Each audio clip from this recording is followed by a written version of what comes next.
क्या black hole को तंत्र की महायोनि माना जा सकता है? तंत्र में मैग्नेटिक फोर्स का बहुत बड़ा रोल है। मैग्नेटिज्म क्रिएट होता है मास, डेंस मास से, और डेंस मास महायोनि है और वही सेम ब्लैक होल्स हैं। लास्ट हमारा जो डिस्कशन हुआ था तंत्र सेक्स के ऊपर आपने बात की थी। एक होता है कि क्रिएशन के लिए आप कर रहे हो, एक है कि आप सिर्फ सेक्स को ही उसमें जोड़ देते हो, तो यहां पर महायोनि आपको खत्म कर देगी। क्या लो वाइब्रेशन जैसे भूत प्रेत और डार्क एनर्जी के बीच कोई कनेक्शन है? जून में हम अपनी नानी के यहाँ गए थे छुट्टियों में, तो 8 बजे के आसपास की बात होगी। हम अपने नानी के घर की तरफ वापस जा रहे थे। मैं चल रही थी और मुझे किसी ने पीछे से आके ऐसे पकड़ा, पीछे से। तो जब मैंने ऐसे पलटा तो उसका आजकल एक वर्ड चल रहा है बहुत ज्यादा, जी, मैनिफेस्टेशन। म्यूजिक और मंत्रों के थ्रू भी मैनिफेस्टेशन पॉसिबल है? भगवान शिव नटराजन कहलाते हैं। मैथमेटिकल है जो तांडव उन्होंने किया है वो पूरी तरह से वाइब्रेशनल फ्रीक्वेंसी है। भगवान श्री कृष्ण है वो बांसुरी के साथ में है, माँ सरस्वती वीणा के साथ में है, कि दे आर द क्रिएटर्स। तो जिसके पास संगीत है वो क्रिएटर है, यानी कि मैनिफेस्टर है, नेचुरल है ये। साइंस की एक टर्म है डार्क मैटर। यस। और दश महाविद्या में एक नाम है काली। काली का अर्थ काल से जुड़ा हुआ है, यानी समय से जुड़ा हुआ है, जो समय को कंट्रोल करती हैं। तो 73% डार्कनेस है, और उस डार्कनेस की वजह से आप सारा तारे चांद देख पाते हो, वो सुंदरता देख पाते हो। अगर वो काली ना हो तो आपको ये सब दिखाई नहीं देगा। काली, काल, अंधकार, कालापन, डार्कनेस हमें स्वयं से जोड़ती है। तो काली का एक्चुअली काम जो है हमें स्वयं से जोड़ना है। मैं बहुत सारे तांत्रिकों से यही सुनता आया हूँ, काली की हमने सिद्धि कर रखी है, हमें काली सब कुछ बताती है। साइंस जिसको 73% मानती है वो मेरे कान में आके बोल रही है। मैं सुन भी पाऊंगी उनका नाद, मेरे कान में इतनी शक्ति है कि मैं उनका नाद सुन पाऊं, मैं फील कर सकती हूँ। मेरी माँ मेरे साथ है। तंत्र का एक मूल जो सबसे मेन चीज है वो है कुंडलिनी। आजकल एक मॉडर्न नेम ज्यादा सुनने को मिल रहा होगा, एनर्जी चैनल। ये इतनी हायर एनर्जी है आपकी कुंडलिनी, ये उसको भगवान शिव ने अपने गले में लपेट रखा है नाग के रूप में। कुंडलिनी अगर आपकी जागृत हुई और वहां भटक गए। अगर सब्सक्राइब किया हुआ है तो अच्छी बात है, लेकिन अगर YouTube के होम पेज से भी आए हो तो डिसीजन जो है ना आपका क्लिक का, ये पॉडकास्ट के एंड में आप ही बता के जाओगे कि खराब नहीं रहेगा। तंत्र की मैंने बहुत सारे पॉडकास्ट किए हैं, हॉरर के पॉडकास्ट बहुत सारे किए हैं। तंत्र को एक अलग एंगल से आज हम इस पॉडकास्ट में देखेंगे। हमारे साथ हैं, मैम नहीं बोलूंगा इस बार, शिवानी दुर्गा दीदी। और इस पॉडकास्ट को ना बनाने में बहुत ज्यादा मेहनत लगी है। अब तक के जितने भी पॉडकास्ट हैं उनसे ज्यादा, उनमें ज्यादा से ज्यादा 2, 3, 4 घंटे की स्टडी होती थी। इसमें मेरे क्वेश्चंस की 2 रातों की स्टडी है और मुझे नहीं पता दीदी ने कितनी रातें लगाई हैं इसमें। नहीं, स्टडी तो करना ही पड़ता है, रिवाइज करने पड़ते हैं कई चैप्टर्स, फिर से उनको ध्यान में लाना पड़ता है। मैं लिख के बैठी हूँ ताकि मैं कोई इंपॉर्टेंट, क्योंकि इतने इंटरेस्टिंग इंट्रीगिंग क्वेश्चंस हैं वो जो आपने मुझे भेजे हैं, and I am so thrilled and happy कि I am going to answer that. मैं सबसे पहले तो आपको धन्यवाद करूंगा कि आपने एक जोत जलाई दिमाग में कि कुछ ये करने की, तभी मेरे मन में विचार आया और मैंने क्वेश्चंस तैयार करे। आपका नाम दीपक है ना? तो ये कंटेंट मेरा सौभाग्य है कि मैं आपके साथ ये सबके साथ शेयर कर रहा हूं, और ये मेरा सौभाग्य है कि मुझे इस पर चर्चा करने का आप मौका दे रहे हैं।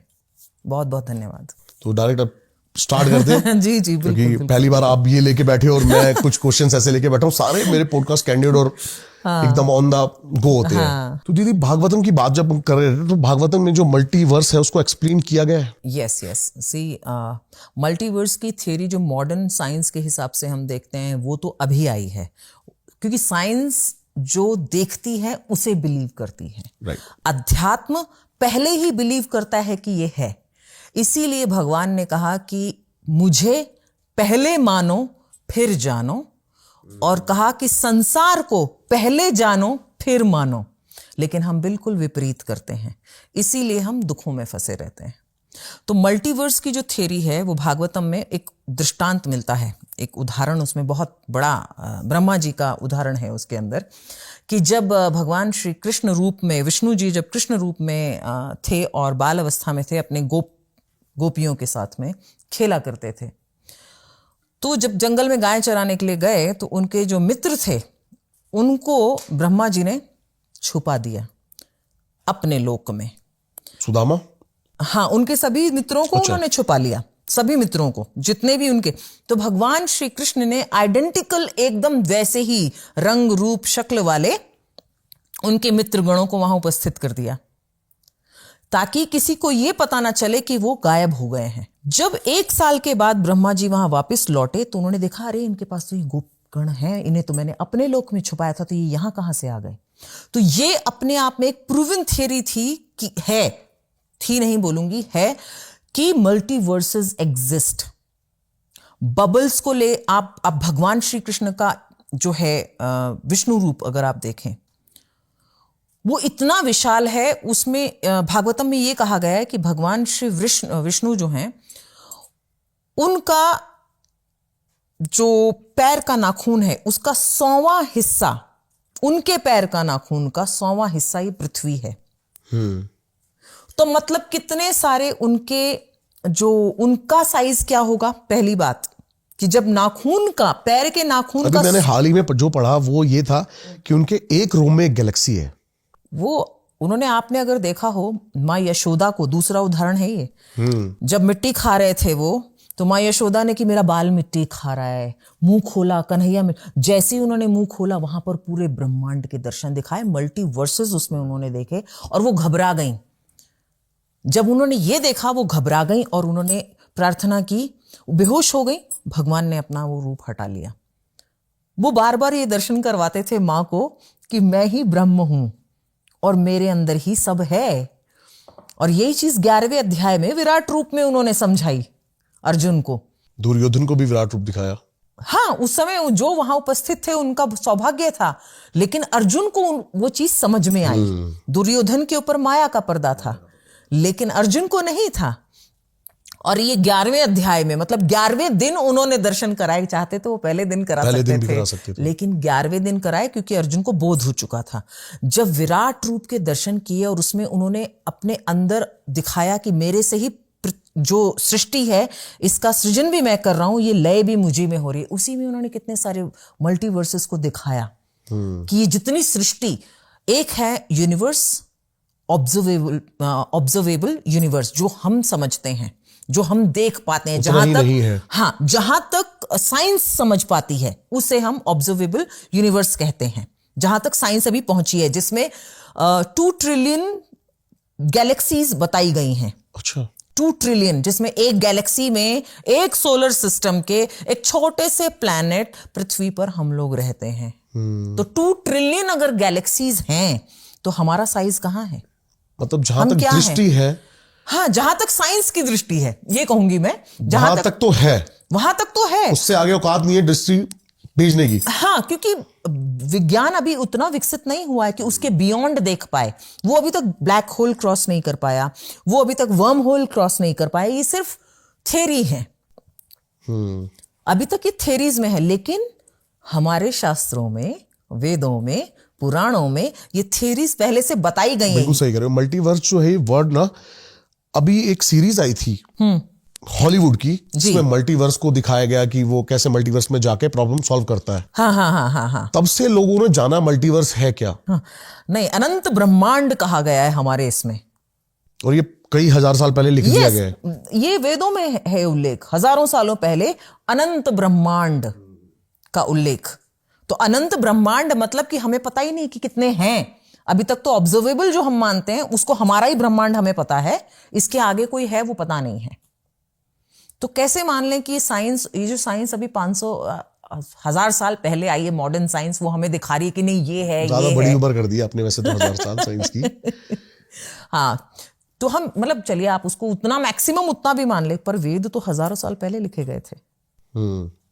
तो आप, मतलब हमारे जो ऋषि मुनि थे सनातनी, वो आज से भी कहीं ज्यादा एडवांस्ड थे उस टाइम पर, जबकि उस समय ना लाइट थी, ना हमारे पास टेक्नोलॉजी थी। कैसे इतने एडवांस थे? क्योंकि अंदर की यात्रा करते थे, बाहर की नहीं करते थे। आज साइंस हमें बाहर सब दिखा रही है, उनको वो चीजें अंदर दिख जाती थी। यथा ब्रह्मांडे तथा पिंडे, इसीलिए कहा गया था कि जो है यहां है। अगर जो वहां है और यहां है तो अंदर ही सारे उत्तर भी हैं सभी प्रश्नों के। ब्रह्मांड में जितने प्रश्न हैं सबके उत्तर आप ही के पास हैं। कैसे कृष्ण जी ने ना एक गुरु का मार्ग अपनाते हुए ये चीजें पूरे ब्रह्मांड को दर्शाई। वो गुरु भी रहे, वो मित्र भी रहे, वो योगी भी रहे, प्रेमी भी रहे, गृहस्थ भी रहे, और हर चीज को, हर फील्ड को उन्होंने एक्यूरेटली निभाया। कृष्ण संपूर्ण है। 16 कला संपूर्ण मानते हैं उन्हें। आपने जो थ्योरी बताई ना दीदी, जी, जो हमने थ्योरी पढ़ी है वो ये थी कि जब ब्रह्मा जी विष्णु के पास आते हैं, जब विष्णु जी के पास आते हैं तो वो अपने द्वारपाल को बोलते हैं कि विष्णु जी से बोलो ब्रह्मा जी आए हैं। तो वो कहते हैं कौन से वाले ब्रह्मा, कितने मुख वाले ब्रह्मा। तो ये मल्टीवर्स की थ्योरी थी। ये भी हाँ, मतलब बहुत सारी है ना, उसमें से एक मैंने आपको बताई है, क्योंकि Bhagavatam is full of the stories of Vishnu ji. उनकी जो जो उन्होंने कर्म किए हैं, क्रियाएं की हैं, लीलाएं की हैं, उसमें सब वो लीलाएं हैं भगवान की। तो जो भगवान विष्णु का अनंत शयन है जी, उसको इस थ्योरी से जोड़ा जा सकता है मल्टीवर्स की। अनंत शयन जो है वो योग माया से जुड़ा हुआ है। माया जो संसार रचती है, माया जो हमें भरमाती है, हम संसार को देखते हैं तो वो माया हर जगह ये है। वर्ड जो है ना दीदी लोगों के लिए बहुत नया होगा, थोड़ा सा इसको एक्सप्लेन कर देते हैं। योग माया को नहीं, अनंत शयन।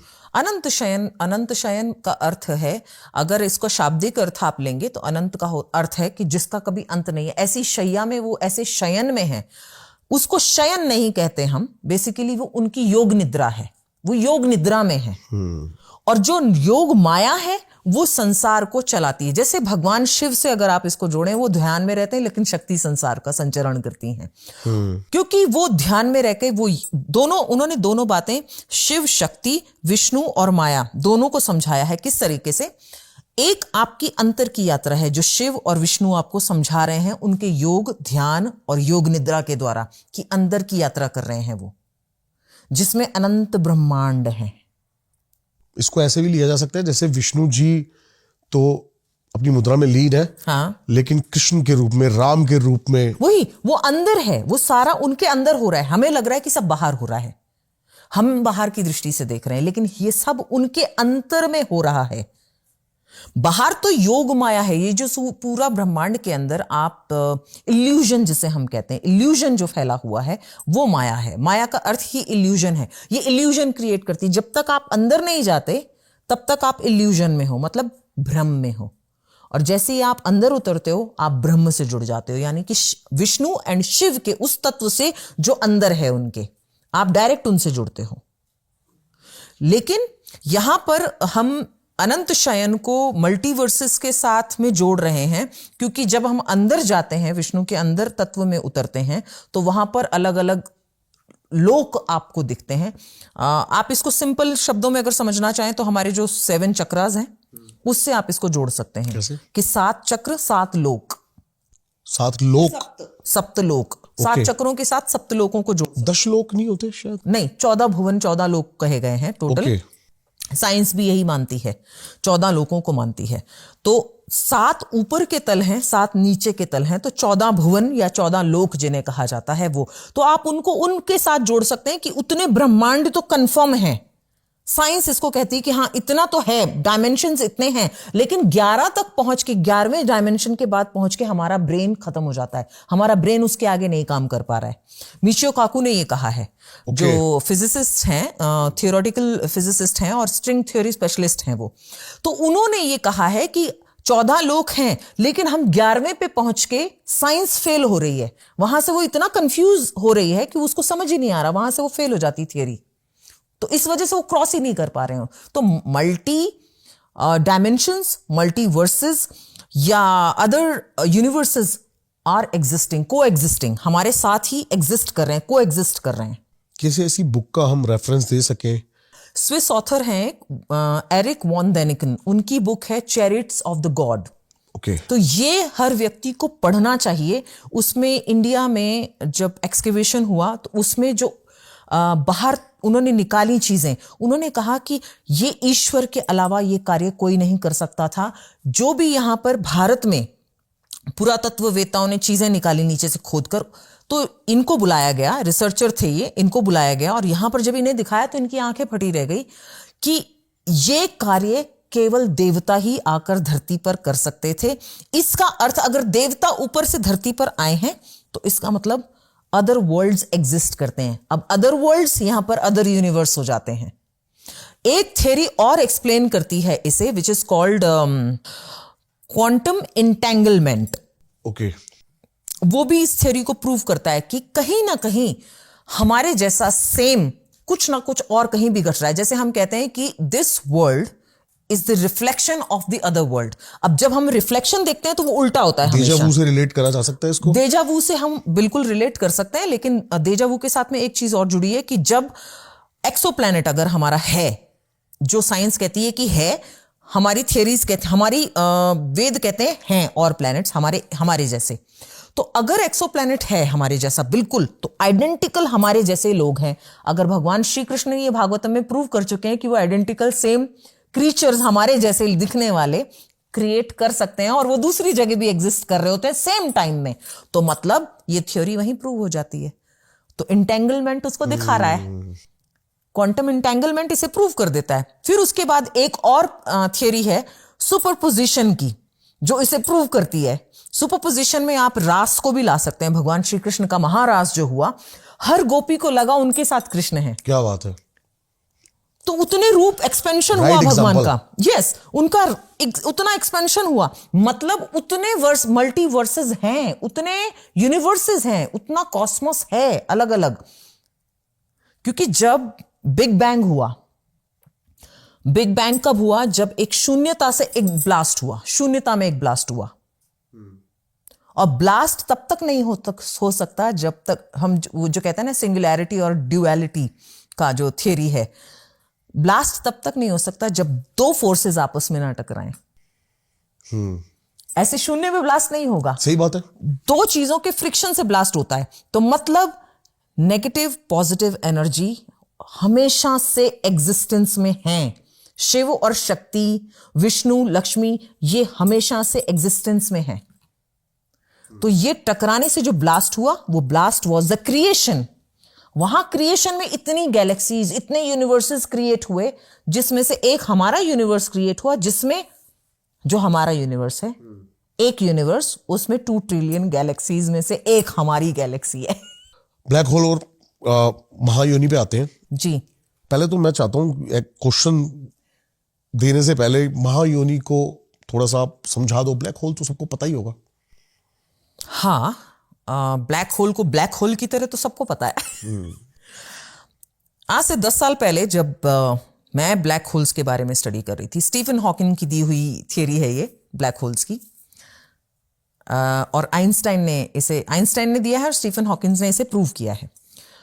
तो जब मैं इसे स्टडी कर रही थी 12 साल पहले, तो मैंने फेसबुक पर अपने अकाउंट पर यह लिखा था।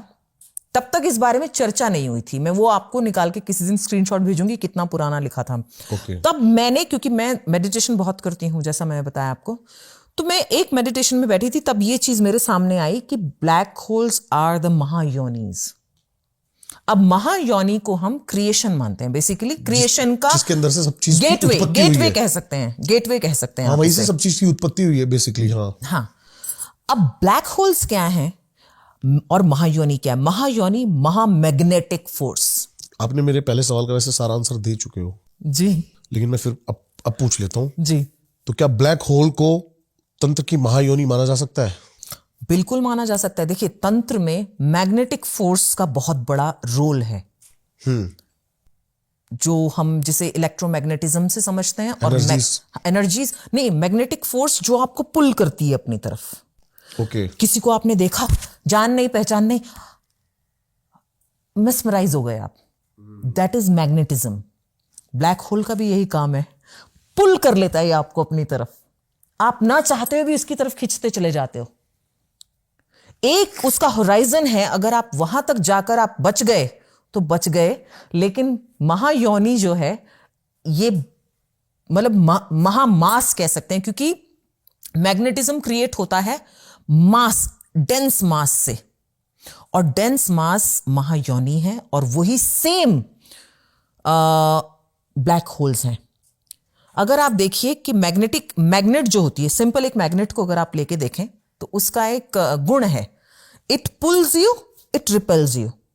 ये आपको, अगर आप नॉर्थ और नॉर्थ को साथ में लाओगे तो ये नहीं अट्रैक्ट होंगे, नॉर्थ एंड साउथ पोल को लाओगे तो ये अट्रैक्ट हो जाएगी एक दूसरे से, ठीक है। तो मतलब ऑपोजिट अट्रैक्ट्स वाली बात है यहां पर, वो थ्योरी प्रूव होती है, ऑपोजिट अट्रैक्ट। तो यहां पर अब महायोनि जो है और जो ब्लैक होल्स हैं, इनका काम है ये पुल कर रहे हैं अपनी तरफ, पुल करके ये आदमी को खत्म करेंगे।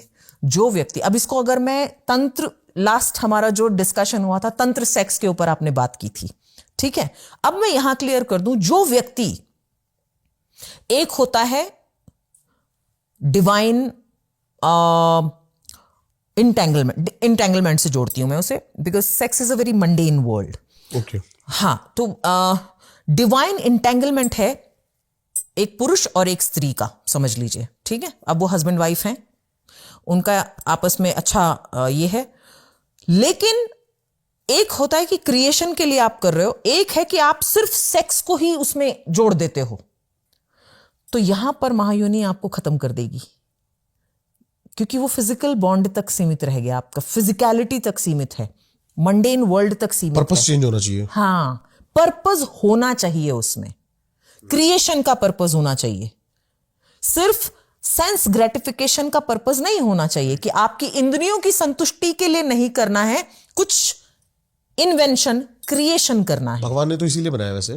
हाँ, तो अब जानवर ये रूल फॉलो करते हैं। हाँ, तो मनुष्य जो है, जो इस तरह का करते हैं, वो इतने ज्यादा साइको हो जाते हैं, इसके बाद में केसेस आपने देखे होंगे। मैं इसको इससे कनेक्ट कर रही हूं क्योंकि ये डिस्ट्रक्शन भी है। मैंने यहां पर ये चीज यह स्पेशली लिखा हुआ है कि ये स्पेशली एक पॉइंट बनाया है मैंने इसके लिए, कि what attracts you destroy you also. ठीक है, मैं लाइव आपसे कुछ बात करता हूं जी।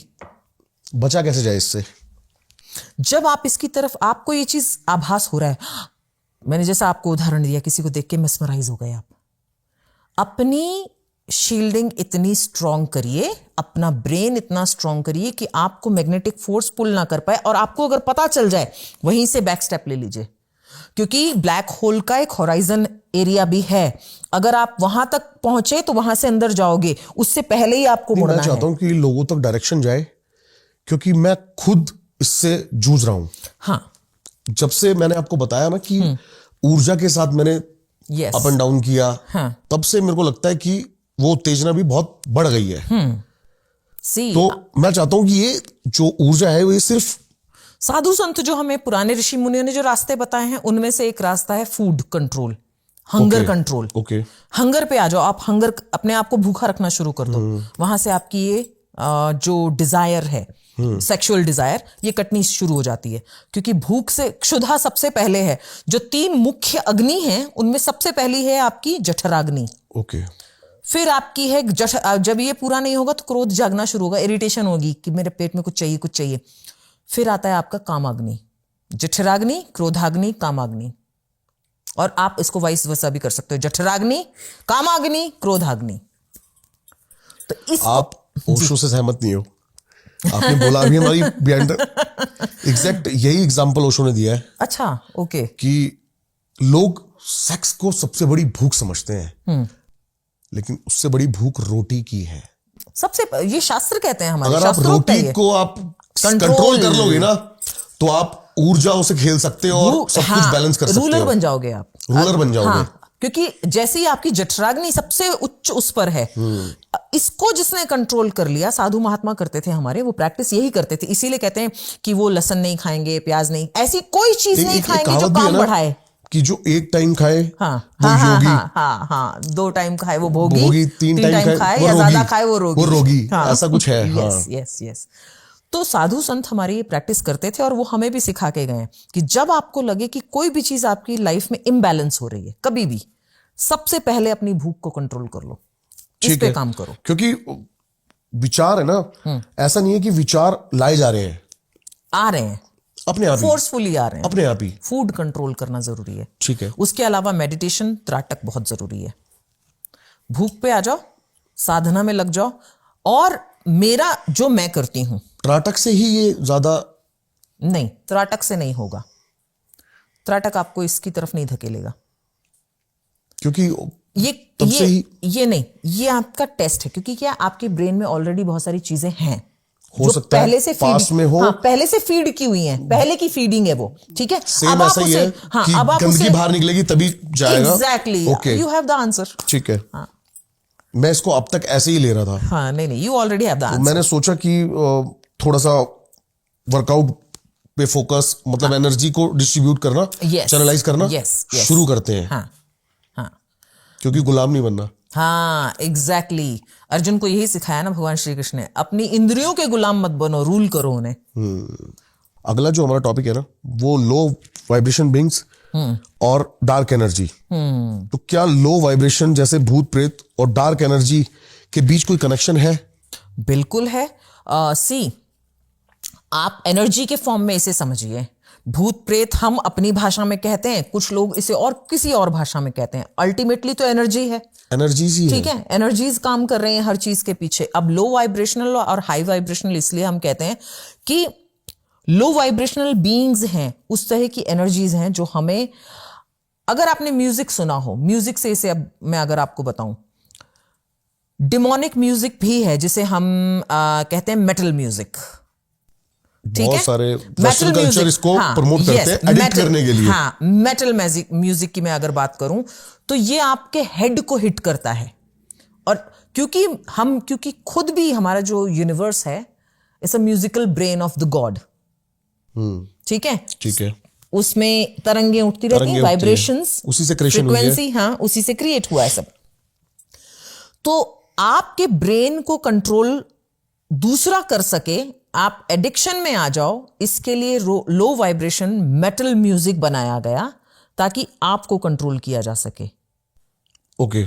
एडिक्शन आपने जैसा कहा, आप एडिक्टिव म्यूजिक है वो, उतनी देर के लिए आप हैवी मेटल जिसको कहते हैं।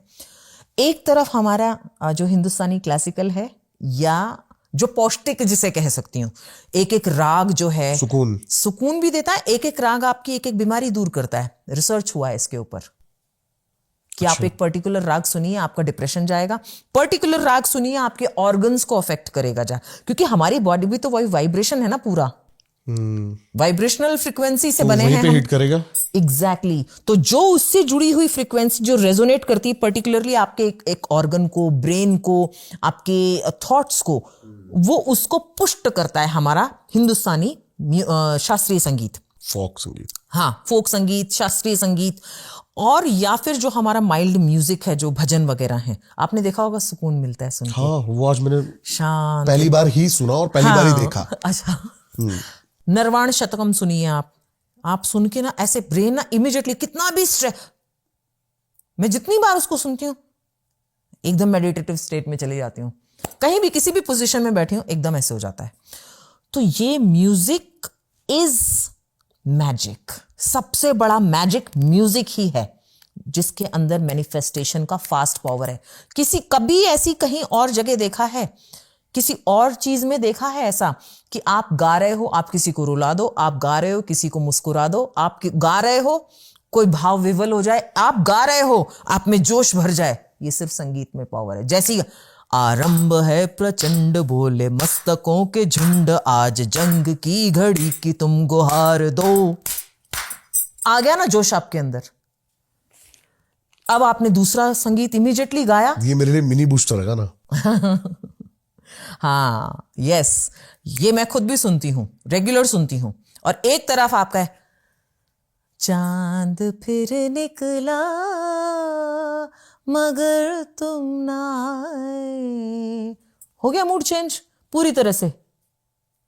तो म्यूजिक इज एवरीथिंग। अगर आप म्यूजिक को समझते हो, आप समझते हो तब, इसीलिए मैं यूज कर रही हूं। जब तक गीता नहीं पढ़ी थी ना, तब तक आरंभ है परसेंट है का कोई मतलब ही नहीं था लाइफ में। गीता का अर्थ ही है गान, भगवान के द्वारा नहीं, गाया मेरे गया को अब गान। ऐसा लगता है, जैसे मेरे को ऐसा लगता है कृष्ण बोल रहे हैं वो बात अर्जुन को, हाँ, तो यहां पर हम सब अर्जुन हैं। हमें ही बोल रहे हैं। यस, उनके लिए वो तो हम हमें सब अर्जुन समझा हैं। रहे हैं। यस, ऑब्वियसली हम सब अर्जुन हैं। हम बन नहीं पा रहे, वो हमारी मिस्टेक है। हाँ, वो हमारे अंदर कमी है। अगर हम ये जान जाएं कि हमारे अंदर ये कमी है तो हम उस पर काम कर सकते हैं। सबसे बड़ी बात है वो ज्ञान, वो जानना। ज्ञान का जानने अर्थ है की जानना। तो सफर, ये जानने का ही सफर तो यस, जीवन वही सफर है। वही जानो सफर है। अपने आप को। जो लोग सफर कंप्लीट कर देते हैं लेकिन जान नहीं पाते। जान नहीं पाते और कितने जन्म निकल जाते हैं। जन्म जन्म मुनि जतन करा वहीं, अंत राम मुख आवत नाही। तो ये पॉसिबल है, जो लो फ्रिक्वेंसी वाइब्रेशन है, इससे हम देख सकते हैं भूत प्रेत को। बहुत से लोगों का एक्सपीरियंस ये कहता है, अगर हम डेटा उठाएं तो लोग बहुत सारे ऐसा बोलते हैं कि उन्होंने देखा है। परसों मेरा एक्सपीरियंस सिर्फ एक बचपने में हुआ है इसको देखने का, जिससे मैं कहती हूं कि हो सकता है वो मेरा इल्यूजन नहीं कहूंगी, बट वो एक ही, मेरे साथ ऐसा इंसिडेंट एक ही हुआ है बचपन में जो मैंने देखा है। जब मेरी माताजी की डेथ होने से बस 6 महीने पहले, 6 महीने भी नहीं, कुछ महीने पहले, जून में हम अपनी नानी के यहाँ गए थे छुट्टियों में, और सारे बच्चे जैसे खेलते हैं, मैं 10 साल की थी, खेलते हैं उस तरह से सब खेल रहे थे। मैं थोड़ा आगे और ये रात के बहुत ज्यादा लेट नहीं हुआ था, 8 बजे के आसपास की बात होगी। हम अपने नानी के घर की तरफ वापस जा रहे थे। मैं अकेली थी, मेरे पीछे मामा मौसी के बच्चे थे, आगे भी थे। मैं चल रही थी और मुझे किसी ने पीछे से आके ऐसे पकड़ा, पीछे से। तो जब मैंने ऐसे पलटा तो उसका पूरा सफेद चेहरा, जैसा ये आप देख रहे हैं अभी, लेकिन आंखें यहां पर एकदम काला पूरा। तो मैं बहुत जोर से चिल्लाई। मुझे ये लगा कि किसी ने मेरे साथ मजाक किया है, बच्चे ही हैं, पर मैं बहुत जोर से चिल्लाई। तो पीछे मुड़ी तो कोई नहीं था। मुझे लगा मेरे मौसी मामा के। मैंने कहा किसने पकड़ा था मुझे? तो वो बोले कि हमने नहीं पकड़ा, हम तो चल रहे हैं इधर। मैंने कहा कोई मुझे किसी ने करा ऐसा आकर के इस तरह से पकड़ा है। तो सब भागते हुए वहां गए कि गली में शायद वो भाग गया, पर किसी को कोई नहीं दिखा। और इतनी जल्दी कोई नहीं था, दूर दूर तक कोई नहीं था, कोई इतनी जल्दी बच्चे गायब, और वो बच्चा ही था कोई। इसके बाद हमारे मामा वगैरह, मेरी माताजी वगैरह सब गए देखने के लिए कि क्या हुआ, क्योंकि उसके अगले दिन से मेरी तबीयत खराब हो गई, मुझे बुखार चढ़ गया। लेकिन जब हम वहां से वापस आ गए, जून की ये बात है, अक्टूबर में मेरी माताजी सुसाइड करके खत्म हो गई। उन्होंने सुसाइड किया था। तो आज मैं रिलेट कर पाती हूँ कि कुछ होने वाला था मेरे साथ। है थ्योरी ही। यस, अभी तक ये प्रूवन नहीं है। प्रूवन नहीं है। ये बात बिल्कुल सही कह रहे हो। देखो, मैं भी कोई रिसर्च नहीं है, इसलिए ये एक सिर्फ विचार है। हाँ, तो मेरे को जो लगता है कि हाँ, देखा जा सकता है। वो माइंड स्टेट पे उस टाइम डिपेंड करता है कि किस स्टेट में माइंड है। हाँ, देखा जा सकता है। क्योंकि देखिए हमारे brain is a very very critical thing, very complicated organ. हमारे बॉडी का सबसे कॉम्प्लिकेटेड है ये, जिसे हम समझ ही नहीं पाते। इतने इसमें इतना मतलब माइन्यूट इतने वो हैं, अभी तक विज्ञान इसके ऊपर पूरा रिसर्च नहीं कर पाया है, प्रूव ही नहीं कर पाया। बचपन में हमें बहुत सारी चीजें सुनाई जाती हैं, भूत होते हैं, ये होते हैं, कहानियां सुनाई। मेरी दादी ने मुझे कभी भूत प्रेत की कहानी नहीं सुनाई। शमशान दिखाया, उसको प्रणाम करवाया, बोले हम सब यहां आते हैं जब सब हमें छोड़ देते हैं, त्याग देते हैं। तो उन्होंने सत्य से मेरा बचपन में ही परिचय करवा दिया। उन्होंने मुझे कभी भूत प्रेत की कोई कहानी नहीं सुनाई। शायद इस वजह से मेरे दिमाग में कभी उस चीज का असर ही नहीं हुआ। एनर्जीज फील करती हूं मैं, नेगेटिव पॉजिटिव, वो एनर्जीज को फील करती हूं। मुझे ड्रीम्स में पता चल जाती हैं चीजें, होने वाली घटनाएं पहले से पता चल जाती हैं, क्योंकि जो इंटेंगलमेंट की थ्योरी है वहां काम करती है कि ये चीज होने वाली है। इसीलिए आपको पता है क्योंकि आप इंटेंगल्ड हो उस फ्यूचर से अपने ऑलरेडी, जिसको हमारा ज्योतिष शास्त्र भी प्रूव करता है। आंसर तो है, आंसर्स है। क्योंकि नेगेटिव एनर्जी क्या है? नेगेटिव एनर्जी भूत कह दो, आप जो कहना चाहो, जो मतलब देखिए नेगेटिव एनर्जी, देखिए नेगेटिव एनर्जी वो है जो आपकी एनर्जी से रेजोनेट नहीं करती। आप अगर मतलब मेरे लिए, वो हमारे लिए सही नहीं है बेसिकली। बस हमारे विपरीत एनर्जी, हमारी विपरीत ऊर्जा इज नेगेटिव एनर्जी हमारे लिए। ताश खेलने वाले को ताश खेलने वाला पसंद आता है, एक तबला वादक को तबला वादक ही पसंद आता है, कुछ लोग सुट्टा वुट्टा करते हैं, उनको वो अपना ढूंढ लेते हैं। आपकी एनर्जी आपको आपकी ही एनर्जी जैसे व्यक्ति के पास या जगह पर ले जाएगी। आप भक्त हो तो भजन मंडली ढूंढ लोगे, मंदिर ढूंढ लोगे, कहीं पे भी हो। लेकिन अगर आप सिगरेट पीने वाले हो, अधर्म करने वाले हो, तो आप वैसी संगत भी ढूंढ लोगे। तो एनर्जी आपकी उसी से रेजोनेट करेगी जो आपकी एनर्जी से मैच होता है। दृष्टि अगर है ना तो देख सकेंगे कि चमत्कार छोटे छोटे जो आप ये बता रहे हो ना, ये चमत्कार है। बिल्कुल बिल्कुल, सिग्नल्स कह सकते हैं, साइंस कह सकते हैं, हमें हर समय मिल रहे होते हैं, भगवान हमें हर समय बता रहा होता है, हर समय फील हो रहे होते हैं। आप ट्रेवल करते हैं, आपको एक ही जैसे शब्द या एक ही जैसे नंबर बार बार दिखाई देंगे, तो भगवान आपको कोई मैसेज देना, यूनिवर्स का वे है वो आपको मैसेज देने का। कभी कभी 777 दिखाई देगा, कभी कभी लिखा होगा ये यात्रा बड़ी आनंददायक है, कुछ भी ऐसा लिखा हो और वो बार बार दिख जाएगा, तो अरे ये हमें साइन मिल गया कि हमारी ये यात्रा सुखद होने वाली है। घर से निकलते ही, मतलब या स्थान से निकलते ही आपको कोई पानी वाला भरा हुआ मटका लेके आई महिला मिल जाए, शुभ कर दिया, भगवान ने संकेत दे दिया तुम्हारी यात्रा शुभ होने वाली है। तो आप साइंस को भी मानते हो बेसिकली?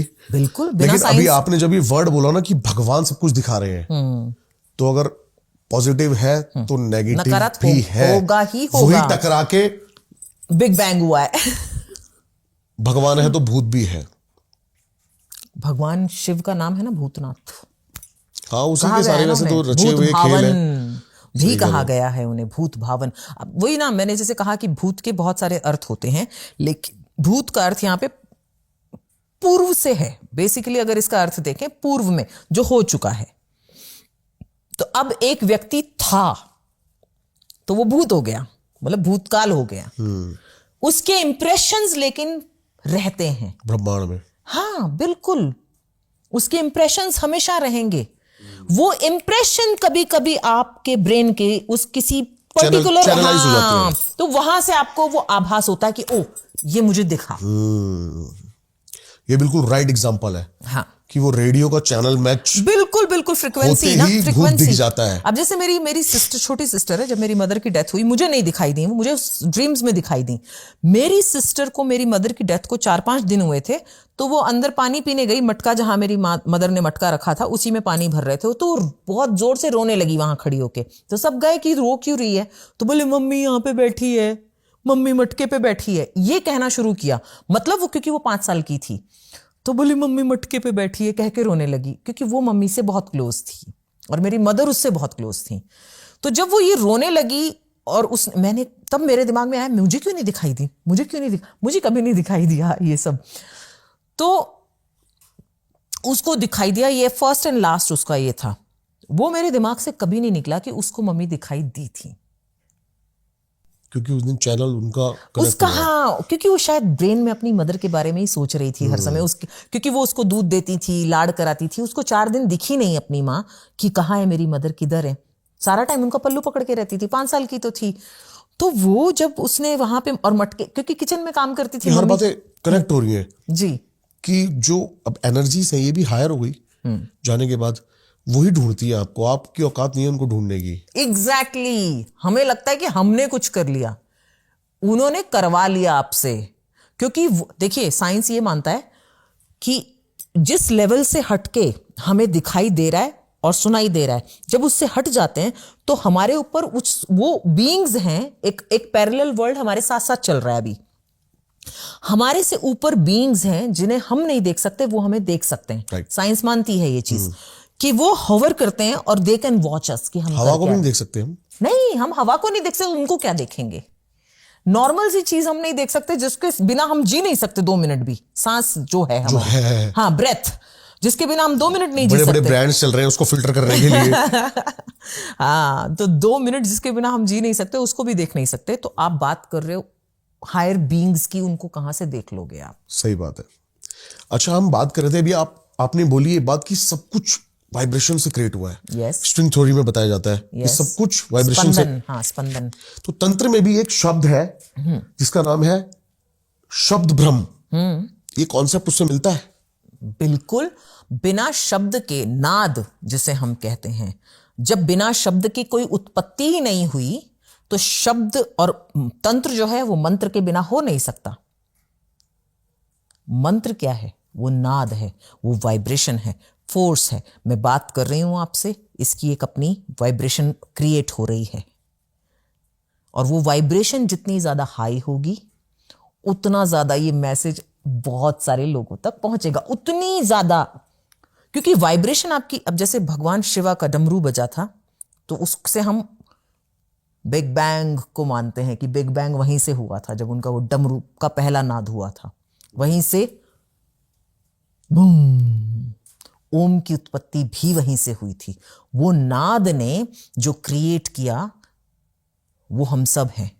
वो नाद अभी तक चल रहा है, अनंत नाद है वो, जो रुकने वाला नहीं है। इसीलिए साइंस ये बोल रही है कि जो यूनिवर्स है वो एक्सपैंड हो रहा है। तो इसको हम सिंपल तरीके से समझ सकते हैं कि शब्द ब्रह्म है, हम जो बोलते हैं वो रहता है, रडार उसे कैच कर लेता है। अब हमारे पास ऐसी ऐसी इक्विपमेंट्स हैं, इतने एडवांस इक्विपमेंट्स हैं कि हम वो रडार से कैच, फोन उसका सबसे बड़ा उदाहरण है।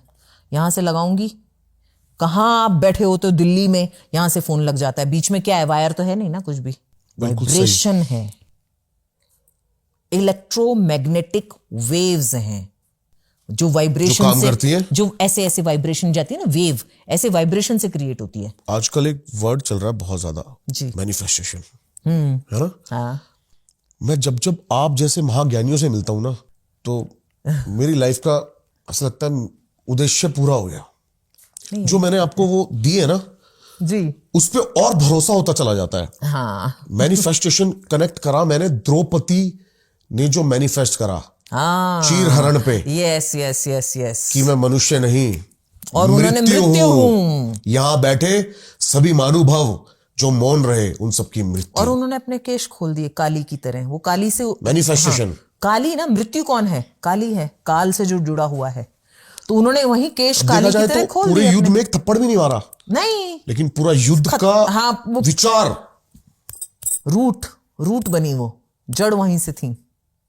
और उस एक द्युत क्रीड़ा जो हुई थी, उसने मानव जाति को कितना बड़ा संदेश दिया। गैम्बलिंग मत करना, स्त्री को कभी बीच में मत लाना, क्योंकि गैम्बलिंग ऐसी चीज है जो तुम्हारे घर की सारी, ये तुम्हारे पतन का कारण है बेसिकली। इस तरह की चीजें मत करो, ये सिखाया गया हमें। महाभारत, भगवत गीता, हमारे शास्त्र बहुत कुछ सिखाते हैं। अनंत ज्ञान है, सीखने की क्षमता होनी चाहिए। कृष्ण सिखा रहे हैं कि तुम द्रौपदी के कपड़े उतार सकते हो, उसको नग्न नहीं कर सकते। यस बहुत बड़ा विचार है यस यस, कि औकात नहीं है तुम्हारी कि तुम स्त्री को नग्न कर सको, तुम सिर्फ उसका चीर हरण कर सकते हो। उसमें भी भगवान स्वयं आ गए ना, बोले जब ये सरेंडर कर दिया इसने। अभी जब अब आप देखिए, हम भगवान के सामने जब नाचते हैं तो हाथ ऊपर अपने आप ही हो जाते हैं, मतलब हम सरेंडर कर रहे हैं। सरेंडर, देख लेना, योगक्षेमम वहाम्यहम, तुम मेरा योगक्षेम देखोगे। भगवान कहते हैं मैं तुम्हारा योगक्षेम देखूंगा यदि तुम अनन्य भाव से मुझे अपने आप को सौंप देते हो। जब हमारे यहां पर युद्ध होता है दो देशों के बीच में, या चोरों को भी आपने देखा हो, जब पुलिस पकड़ लेती, सरेंडर कर देते हैं, तो बचने के चांसेस होते हैं। सरेंडर नहीं करोगे तो कोई चांस नहीं कि बच सको, सरेंडर कर दो। सबके अपने अपने साइन है, उसके सामने सरेंडर कर दो, सही कह रहे हो अभी बात। तो बचने के चांसेस हो जाते हैं। तो क्या म्यूजिक और मंत्रों के थ्रू भी मैनिफेस्टेशन पॉसिबल है? इसके बहुत सारे उदाहरण मिलते हैं। अगर आपने म्यूजिशियंस की लाइफ को स्टडी किया हो तो भगवान शिव नटराजन कहलाते हैं। रिदम मैथमेटिकल है। जो भगवान शिव का जो नटराजन रूप है, जो तांडव उन्होंने किया है, वो पूरी तरह से वाइब्रेशनल फ्रीक्वेंसी है, क्रिएटिव फ्रीक्वेंसी है। अब वाइब्रेशन में भी एक होता है नॉर्मल वाइब्रेशन जो क्रिएट कर रही है, एक होती है डिस्ट्रक्टिव वाइब्रेशन। तो तांडव जो था वो डिस्ट्रक्टिव वाइब्रेशन थी भगवान की। और जो भगवान श्री कृष्ण है वो बांसुरी के साथ में है, मां सरस्वती वीणा के साथ में है।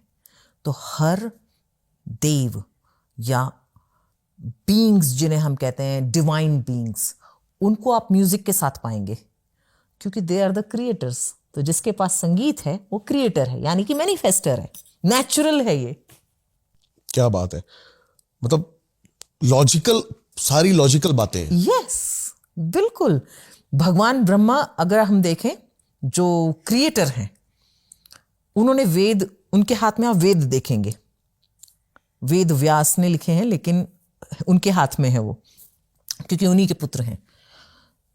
तो आप देखेंगे उनके हाथ में वेद। तो गायन, वादन, भगवान का तांडव जो है वो वाइब्रेशनल, वो फ्रिक्वेंसी, और भगवान श्री कृष्ण की बांसुरी, तीनों ने मिलके क्रिएशन, सस्टेनिंग एंड डिस्ट्रक्शन को बना रखा है, मेंटेन कर रखा है बैलेंस को।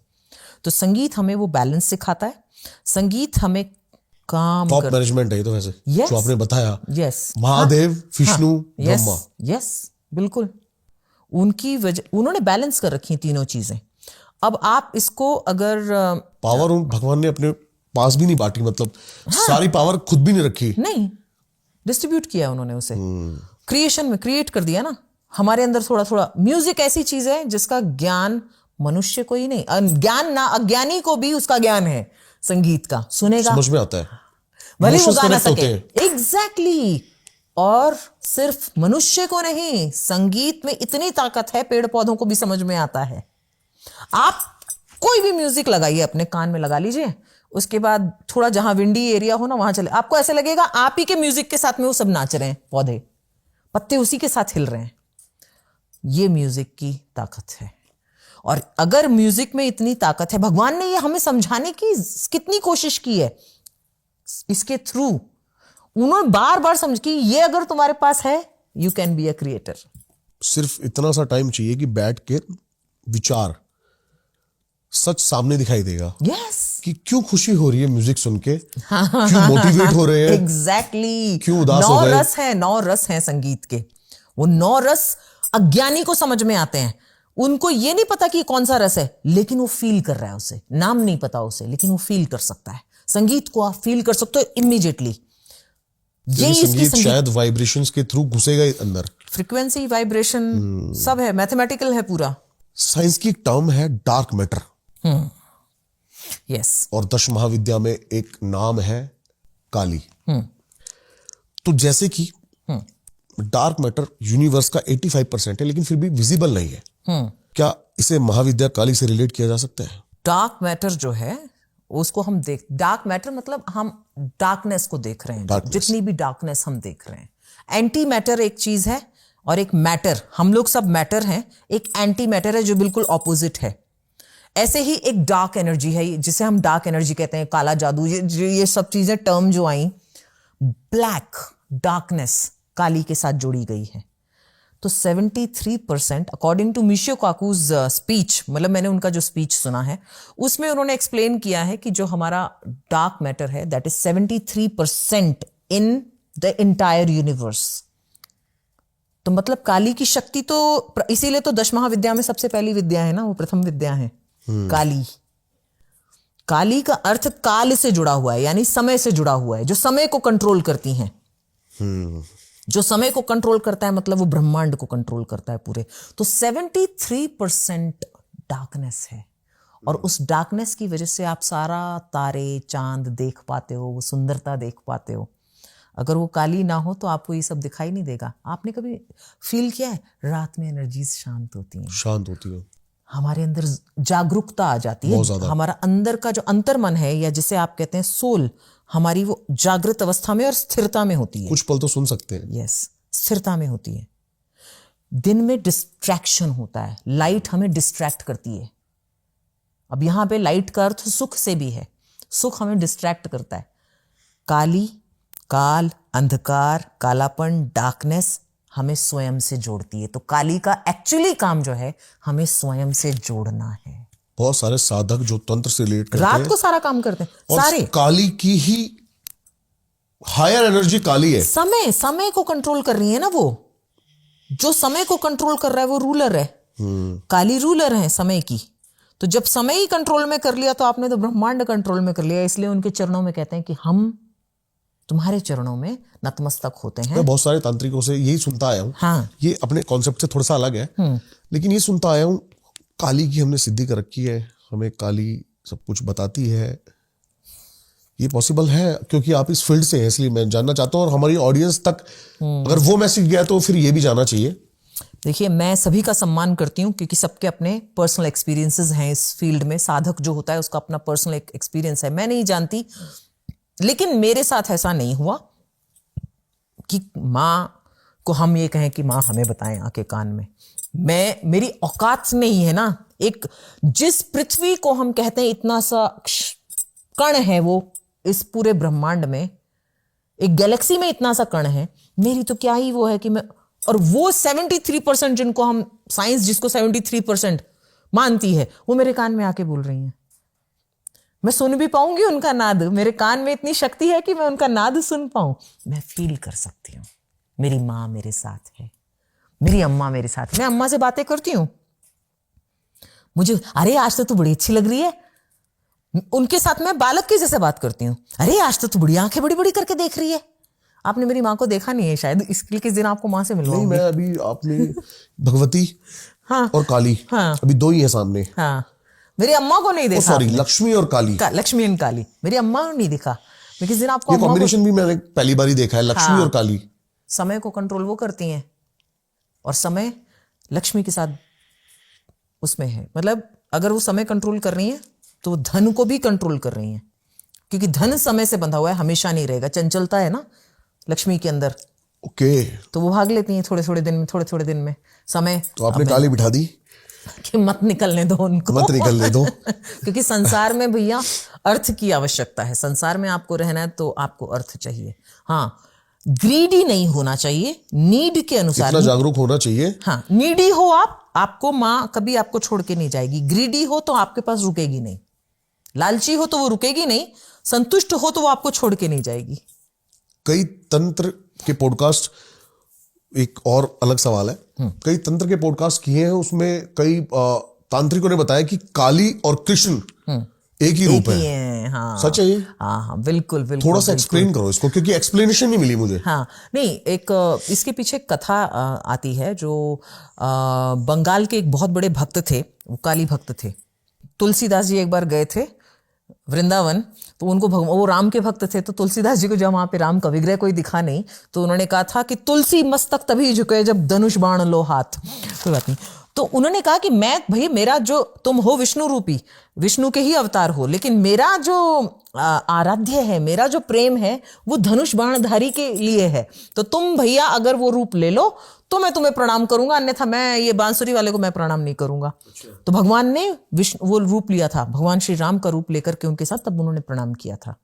इतनी हमारे संतों में ताकत हुआ करती थी। ऐसे ही एक भक्त हुए, तो वो काली भक्त थे, वो मंदिर था कृष्ण का, तो कृष्ण मंदिर में वो जहां वो पूछे कि काली का मंदिर किधर है, वो जिस मंदिर में जाए, वो कहे, लोग बोले वहां चले जाओ वहां चले जाओ, तो जिस मंदिर में वहां कृष्ण ही कृष्ण दिखे उनको, वो कह मैं तो नहीं मानता, मैं तो नहीं लूंग, मतलब मैं तो इनको प्रणाम नहीं कर सकता, मैं तो वैष्णव नहीं हूं, मैं तो काली भक्त हूं, इनको कैसे प्रणाम कर दूं, मेरी मां दिखनी चाहिए मुझे।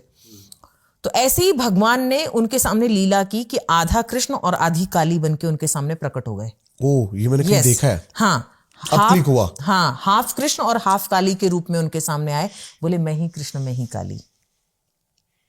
कृष्ण का अर्थ अगर कई हम, लोग कृष्ण को भी तंत्र का भगवान मानते हैं। नरसिंह रूप में है ना, जब 16 कला संपूर्ण है तो मतलब तंत्र ज्ञाता भी है वो। और मैं बहुत सारे पॉडकास्ट में कह चुका हूं, हाँ और कृष्ण अपने मुंह से कह रहे हैं हाँ भगवत गीता में कि जो भी मनुष्य तंत्र का प्रयोग मारण, उच्चाटन, वशीकरण, हाँ, गलत धारणाओं के लिए करता है, मैं उसको उसके दंड का नाश हो जाएगा उसका, अवश्य मैं दूंगा। बिल्कुल बिल्कुल बिल्कुल। अगर आप तंत्र को गलत, तंत्र पावर है, पचाना बहुत मुश्किल है, क्योंकि आपके सैक्रिफाइसेस जुड़े हैं। आज के समय में सैक्रिफाइस कोई करना नहीं चाहता, पावर सभी चाहते हैं। पावर के साथ रिस्पॉन्सिबिलिटी और सैक्रिफाइस ऑटोमेटिकली जुड़ जाते हैं। अगर आप इन दोनों को नहीं कर सकते, पावर आपको छोड़ के जाएगी और आपका विनाश करेगी। जैसे डार्क मैटर इनविजिबल है, अभी हम बात कर रहे हैं 85%, हाँ 73%। काली की शक्ति भी ऐसे ही हर जगह है, एग्जिस्ट करती है, दशवामिद्या के रूप में, चाहे किसी भी रूप में। आपको पता है, आप इसको इस तरह से समझ सकते हैं कि जो हम डार्कनेस के अंदर प्लैनेट्स देखते हैं जो चमकते हैं रात को, वो प्लैनेट्स देख रहे हैं बेसिकली हम। तो काली जो है, अगर वो ना हो तो हम शिव को नहीं समझ सकते, काली ना हो तो हम कृष्ण को नहीं समझ सकते, उनकी सुंदरता नहीं देख सकते। उनकी जो सुंदरता है वो हमें समझ, उनकी कोई फिलॉसफी, एग्जांपल के साथ समझाओ आप ये बात। जैसे कि तारे आप देख रहे हो, इनको आप भगवान समझ लो। अब काली है, इनके पीछे तो ये चमक रहे हैं ना, ओ, तो अगर वो है ही नहीं तो आप कहां से दिन के समय में आपको दिखते हैं ये? अगर उतने सुंदर रूप लेके भी आपके सामने आ जाएं तो भी आपको दिन में नहीं दिख सकते। तो सुंदरता को दिखाने के लिए भगवान की, उन्होंने स्वयं को आवरण में काले उसमें रख लिया, क्या भगवान बात को है। आगे कर दिया। जैसे हमारे यहां पर जब 7 फेरे लगाए जाते हैं तो पत्नी हमेशा पति को ही आगे रखती है, वो पीछे रहती है। अगर वो घर पे ना हो, इसीलिए उनको कहते हैं बिन घरनी घर भूत का डेरा। घर में अगर गृहिणी ना हो तो भूतवास करेंगे।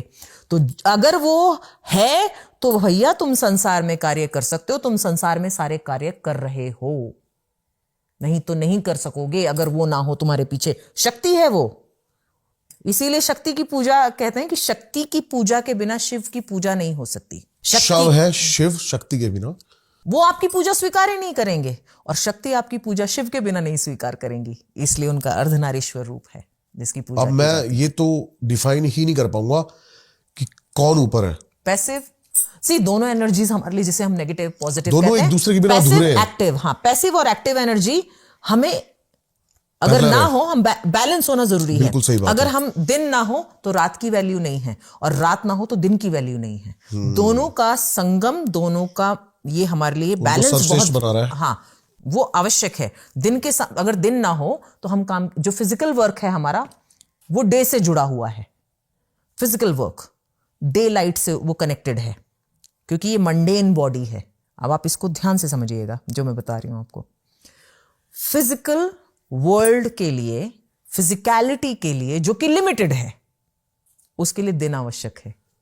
उसकी तैयारियों के लिए रात नहीं, फिजिकल इसके लिए मतलब मंडेन वर्ल्ड के जितने काम हैं, जो मतलब मटेरियल वर्ल्ड जिसे कह सकते हैं, material success, material material material. लेकिन जो आत्म तत्व है उसके लिए रात्रि आवश्यक है, काली आवश्यक है।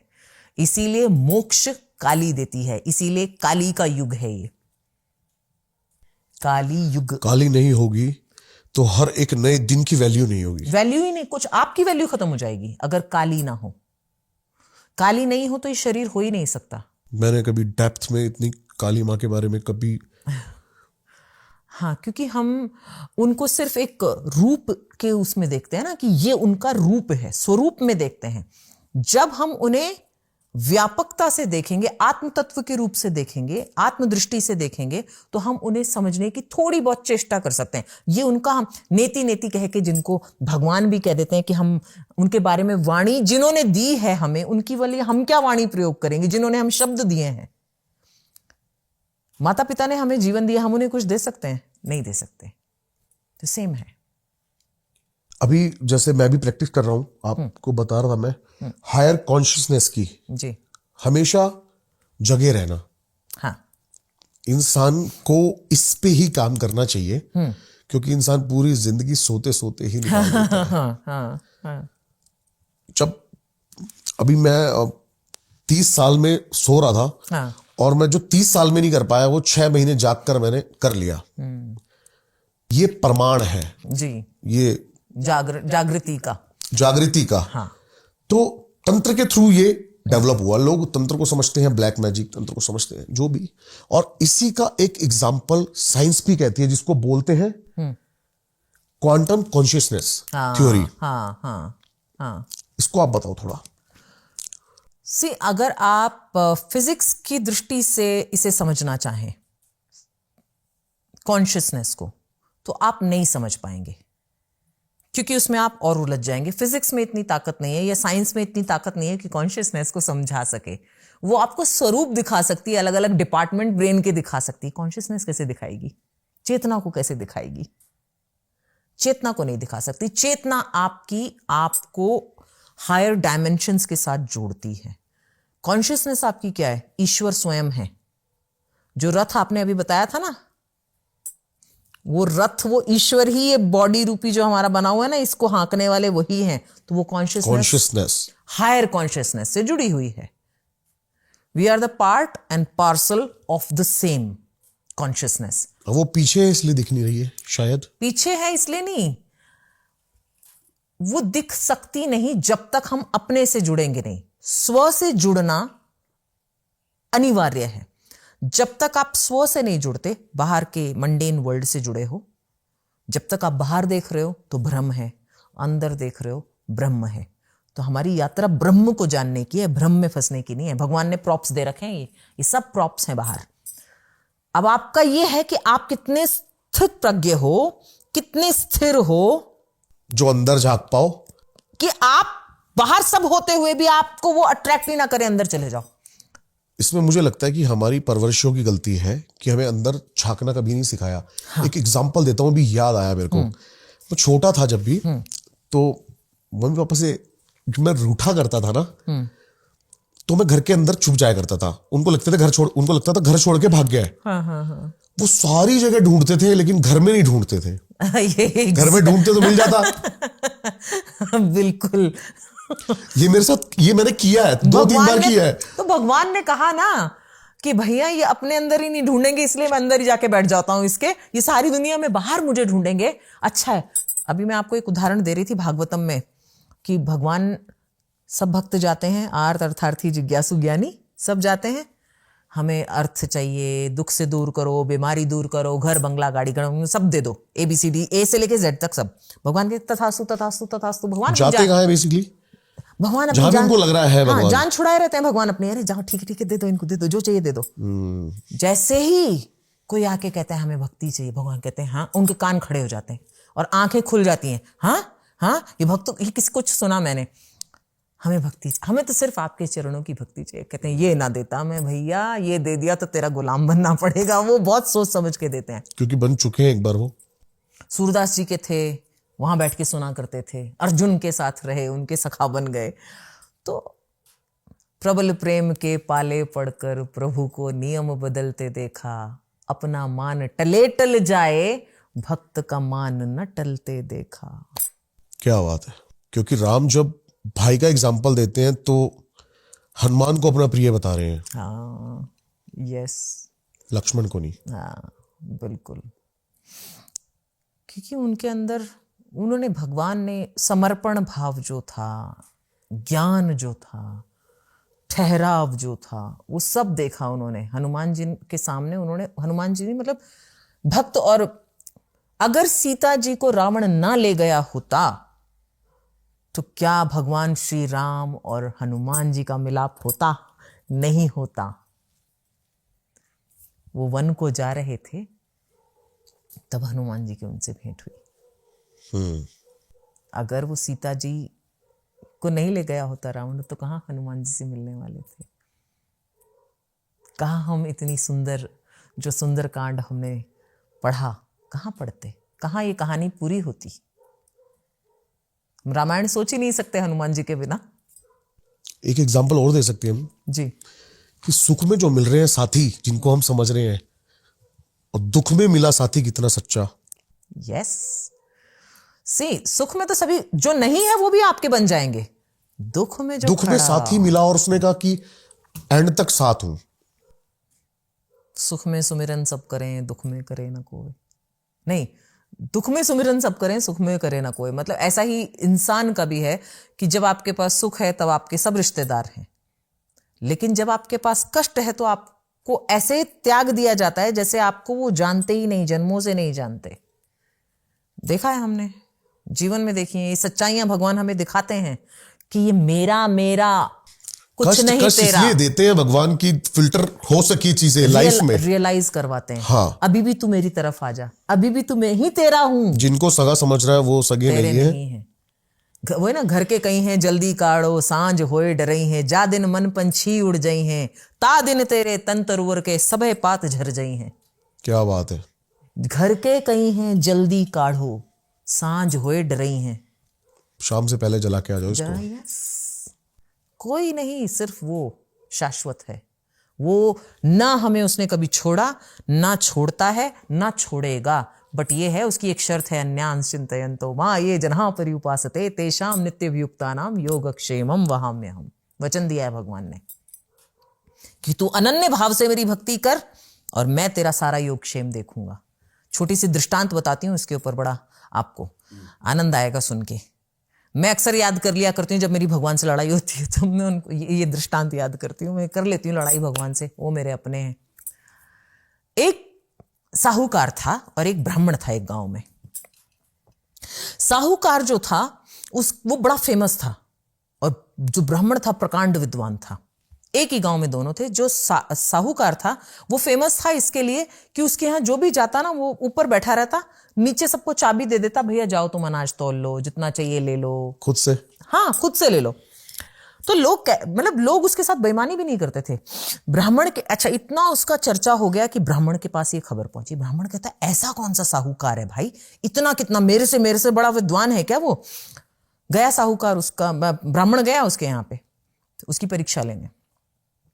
बोले महाराज जी मुझे जरा इतना तौल के दे दो। बोले मैं क्या तौलूं, ये लो चाबी तौल लो जाके। तो बड़े उसके ब्राह्मण के मन में है तो बड़ा आलसी है, मैं जितना मर्जी ले जाऊं इसको थोड़ी पता चलेगा। 5 किलो के पैसे दिए, 10 किलो उठा लिया। बोले ले लिया महाराज। कहते महाराज जी प्रणाम।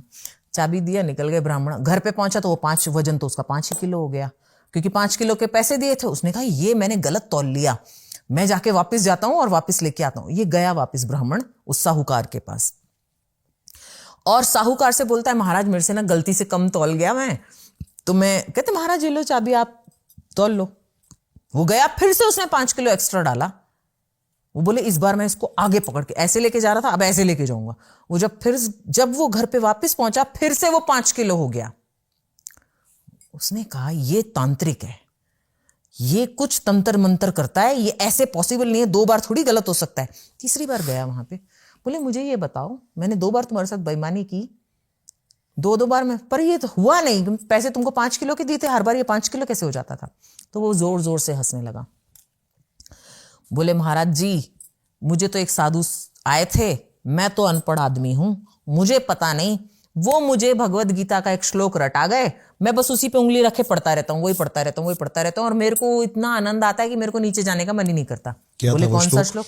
अन्यांश चिंतयन्तो मां ये जना पर्युपासते तेषा नित्यभियुक्तानां योगक्षेमं वहाम्यहम्।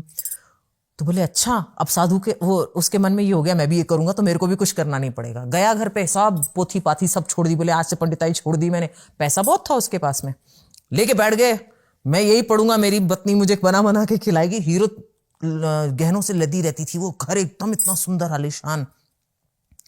अच्छा, अब दिन बीते, हफ्ते बीते, महीने बीते, धीरे धीरे राशन खत्म होने पे आ गया, पैसे खत्म होने पे आ गए। बोले कि ये एक ही श्लोक पढ़ते रहते हैं, एक ही श्लोक पढ़ते रहते हैं, इनका दिमाग तो नहीं चल गया है कि हमारे घर में तो पैसे ही खत्म होते जा रहे हैं। एक दिन ऐसा आ गया कि घर का जो लोटा था वो भी बेच के राशन लाना पड़ा। उस दिन ब्राह्मण को बड़ा गुस्सा आया। उसने क्या किया, उस श्लोक के ऊपर ना पूरी कालक पोत दी। बोले हट, नहीं मानता मैं तेरे को, कह के वहीं से निकल गया। उसने सोचा मैं चला जाता हूं, गरीब हो चुके थे। बोले जिस दिन ब्राह्मणी भूखी भागी मर जाएगी मैं तब आऊंगा, बाद में देखूंगा। छोड़ के निकल गया। ये गया इधर से पीछे से एक बड़ा रथ आया।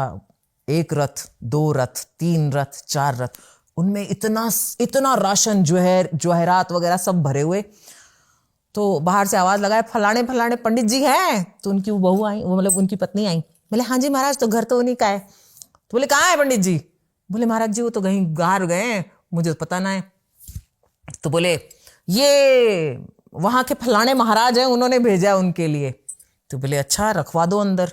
वो देखिए इतने रथ आए हैं कि उनका जिंदगी में खत्म ना हो इतना सामान है उसके अंदर, हीरे जवाहरात, कपड़े, मतलब कुछ किसी चीज की कमी नहीं। ऐसे लगता है जैसे सारा ब्रह्मांड उतर के आ गया उधर, इतना भरे, पूरा घर भर गया।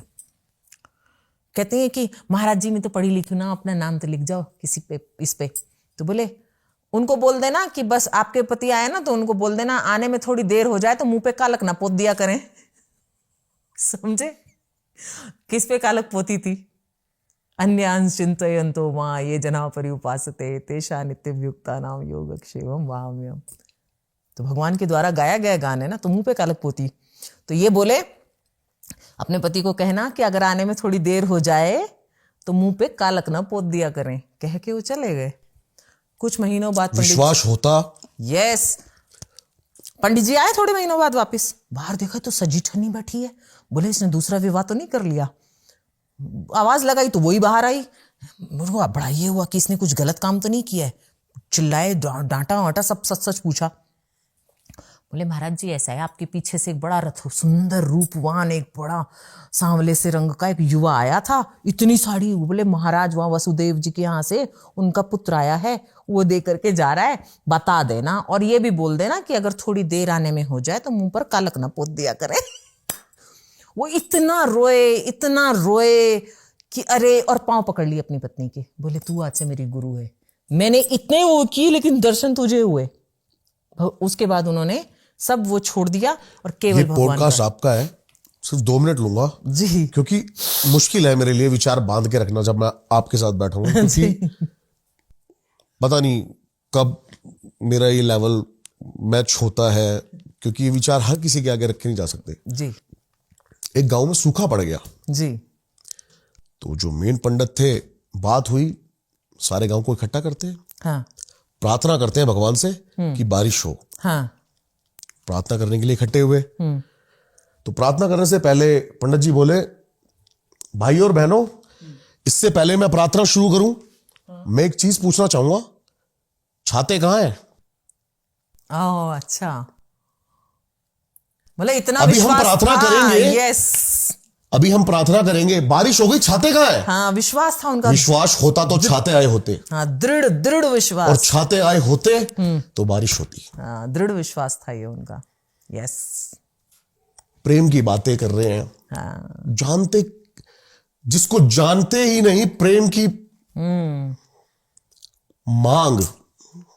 मांगना प्रेम भी, में मांग आ गई। हाँ नहीं, प्रेम में मांग नहीं आती, लेकिन मांगना भगवान से आना चाहिए। जिसको जानते ही नहीं उससे प्रेम कैसे कर सकते हैं? हाँ भाई उसको हम मानना ही नहीं चाहते ना कि वो है, हम प्रूफ चाहते हैं, साइंस प्रूफ चाहती है कि गॉड है, अगर है, गॉड, हाँ गॉड है, इतना भी लोगों को शायद नहीं पता कि मंदिर में किस टाइम बैठे हैं, किस टाइम जाएं। प्रेम की बातें हो रही हैं, धोखा अपने आप को दिया जा रहा है। हाँ हाँ, जहां प्रेम है वहां समय का भान नहीं होगा, जहां प्रेम होगा वहां समय हट जाता है, वो स्वयं पीछे हो जाता है। आप देखिए जब चर्चा होती है ईश्वर के बारे में, जिनको ईश्वर से प्रेम है वहां पर वो समय नहीं देखते, समय बीतता चला जाता है। मैंने आपको शुद्ध भक्त का उदाहरण दिया था ना कि वो हनुमान जी की कथा करने बैठे थे, गाते ही चले गए, गाते ही चले गए, लोग उठ उठ के चले गए, क्योंकि उनसे भगवान जी ने कहा था कि भैया शुद्ध कीर्तन करना, तो वो श्री राम जय जय राम, श्री राम जय जय राम, श्री राम जय जय राम। एक बेचारा साधारण व्यक्ति कब तक सुनेगा सेम सेम सेम सेम चीज को? बोर होने लग गए लोग, उठ उठ के चले गए पंडाल से, खाली वही बैठे रह गए। जो फिर उनके पास में लोग आए, बोले हम भी जा रहे हैं, उनके नीचे से वो जो आसपास का जितना था सब उठा के ले गए, बोले अरे पता नहीं कब तक ये श्री राम करते रहेंगे। उनका दृढ़ विश्वास था कि मैंने अगर 24 घंटे ये कीर्तन किया शुद्ध तो मेरे सामने भगवान प्रकट होंगे।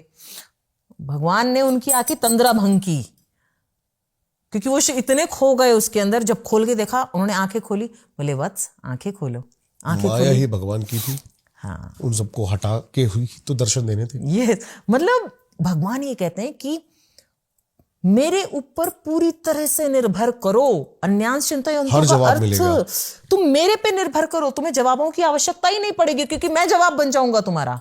छाता लेके जाओ, हाँ भगवान की नजर पड़ जाती है किस लिए आया है ये। यस, विश्वास होता तो छाता बिल्कुल। जरूर लाते। बिल्कुल बिल्कुल, उनको आवश्यकता नहीं है। जब वो हमारे सब बन जाते हैं, जिसे हम कहते हैं मेरा सब कुछ वही है, तो फिर आपको ना सवाल बचते हैं ना जवाब बचते हैं, फिर वही बचते हैं। एक लाइन रटी थी 3 महीने पहले, जी, होए वही जो राम रखी राचा, को कर तरक बढ़ा वही साखा। बिल्कुल, टेंशन ही उन पे छोड़ दो ना, टेंशन है ही नहीं, बर्डन उन पे दे दो। बर्डन है ही नहीं। जब वो है तो बर्डन कहाँ है? अगर वो आपके साथ हैं तो बर्डन है ही नहीं, सारे बर्डन अपने आप ही हल्के हो जाते हैं, क्योंकि आपको वो इतनी क्षमता दे देते हैं कि आपको बर्डन नहीं लगता। अगर है भी तो कार्मिक बर्डन है हमारे ऊपर, क्योंकि कितना भी हम कुछ कर लें कर्म से नहीं हट सकते। हमें 20% का कर्म तो भोगना ही पड़ेगा जो हमने किए हैं। अगर हमने कुछ भी कर रखा है, हम पूरा जीवन नाम लेते रहे, उसके बावजूद भी सूली का कांटा तो हमें झेलना पड़ेगा, ये नियम है। भगवान ने स्वयं कहा है कि ये मैं पूरा नहीं हटा सकता। भगवान नहीं बच पाए इससे। हाँ, तो भगवान ने कहा कि मैं लेकिन तुम्हें इतनी क्षमता दे दूंगा कि तुम्हें वो फील भी नहीं होगा, ऐसे निकल जाएगा, सूली का कांटा बन जाएगा। जब राम नहीं बच सकते तो हम क्या है? जब हम बात करते हैं ना तंत्र की, तो तंत्र का एक मूल जो सबसे मेन चीज है वो है कुंडलिनी। बात होती है चक्रास की, नाड़ी की। आजकल एक मॉडर्न नेम ज्यादा सुनने को मिल रहा होगा, चक्रा एनर्जी चैनल। हाँ, वो इंग्लिश एनर्जी बैलेंस चैनल। हाँ, इंग्लिश नेम दे दो बस। तो इनको कंपेयर किया जा सकता है वैसे? नहीं, कुंडलिनी एक हायर क्योंकि एनर्जी। दूसरा कैसे हमारी चैनल कर सकता है? हम करते हैं, दूसरा हमें बता सकता है, गाइड कर सकता है। गुरु का काम है थेरेपी गाइड से करना। एंजल थेरेपी, बहुत सारी चीजें चल रही है मार्केट में। मार्केट में आपने स्वयं ही आंसर दिया उसका, मार्केट में।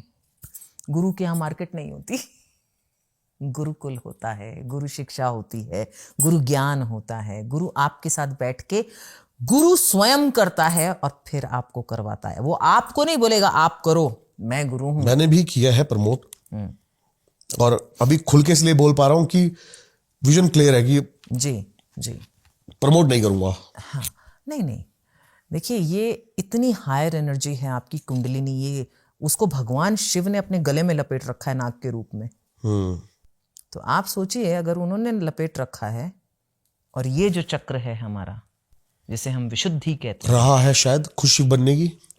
हाँ, ये जो विशुद्धि चक्र है, इस पर लिपटा हुआ है वो उनके कुंडलिनी, ठीक है, और फन के साथ में है। तो ये कि अगर आप भटकते हो तो ये फन मार देगी आपको। कुंडलिनी अगर आपकी जागृत हुई और वहां भटक गए, ये फन मार के खत्म कर देगी आपको। कुंडलिनी आपको खत्म भी कर सकती है जागृत होने के बाद में। लेकिन अगर आपने वाणी कंट्रोल कर ली अपनी, इसके बारे में चर्चा नहीं करो। वैसे आप बेसिक कुंडलिनी को मानते हो? हाँ। कि एक्टिवेट होती है? बिल्कुल बिल्कुल चक्रास होते हैं? बिल्कुल। क्योंकि जो अपना Points हैं। सेकंड क्वेश्चन है ना, हाँ। इसके बाद वाला, पॉइंट्स हैं वो, मैंने अपनी हमारे बॉडी में energy- फील किया है। ऊर्जा बिंदु अंजना कह चक्र ऊर्जा बिंदु कह सकते हैं उन्हें, हमारे जो बहुत डेलिकेट हैं। अगर इन कहते हैं इन पर अगर प्रहार हो जाए तो आदमी खत्म हो जाता है। किसी भी एक चक्र पर प्रहार करने से व्यक्ति खत्म हो सकता है एनर्जेटिकली, जिसे हम अस्त्र प्रहार कहते हैं, जो मंत्रों के द्वारा किया जाता है। और अगर वो व्यक्ति शील्डेड नहीं है, यदि उसकी जो बिंदु हैं वो नेचुरल नहीं, क्या कहेंगे, उसे बैलेंस्ड वे में नहीं है, वहां अटैक हो जाएगा, उसको अटैक होगा। आप अक्सर देखेंगे कुछ लोग एक विशेष डिजीज से ग्रस्त होते हैं, बीमारी से ग्रस्त होते हैं, तो डेफिनेटली उन 7 में से कोई एक चक्र या एक पर्टिकुलर एरिया जो है उसका बैलेंस्ड नहीं है। तो हमें वहां पर काम करना होता है। हम काम करने लग जाते हैं दवाई लेने पर, पूरा दवाई के ऊपर निर्भर हो जाते हैं, और हम उस मेन रूट पर काम नहीं करते। तो वो हमारे ये ऊर्जा बिंदु हैं जिन पर हमें काम करना है, जिन्हें हम चक्र भी कहते हैं। हमारा ऐसा कोई भ्रम नहीं है कि हम एलोपैथी को कुछ ओ अच्छा, वो एक रहा है। देखिए, मैं नहीं कहती कि आप डॉक्टर के, मैंने कभी नहीं कहा किसी को कि आप डॉक्टर के पास, मेरे पास इतने सारे मेल्स आते हैं, लोग कहते हैं हम बीमार हैं, आप कुछ बताइए मंत्र जिससे ठीक हो जाए। मैंने कहा मंत्र भी आप कीजिए, लेकिन साथ में अपना मेडिकल ट्रीटमेंट भी करिए। विषय तो है विचार का। नहीं, उसके बाद धीरे धीरे अगर आपका वो मेडिकल, उससे धीरे मंत्र के साथ में क्या होगा, आपकी ऊर्जा बढ़ती जाएगी उस मंत्र की प्रैक्टिस से। आपकी ऊर्जा इतनी हो जाएगी कि धीरे धीरे वो मेडिसिन आपको बंद हो जाएगी। तो ये हमारी प्रैक्टिस है। मैं कभी नहीं कहती एकदम से किसी भी चीज को आप छोड़ो, एकदम से आप कोई भी चीज करोगे वो हमेशा डिस्ट्रक्टिव होगी। हम है ना जल्दी से अल्टरनेट ढूंढ लेते हैं चीजों का। अभी मैंने कहा ना, विषय जो है वो विचार का तो है। जंगल में हॉस्पिटल्स नहीं है, छिपकली की पूंछ कट जाए तो वो रिकवर हो जाती है। हमारी बॉडी भी काम करती है। बुखार चढ़ना एक प्रोसेस है।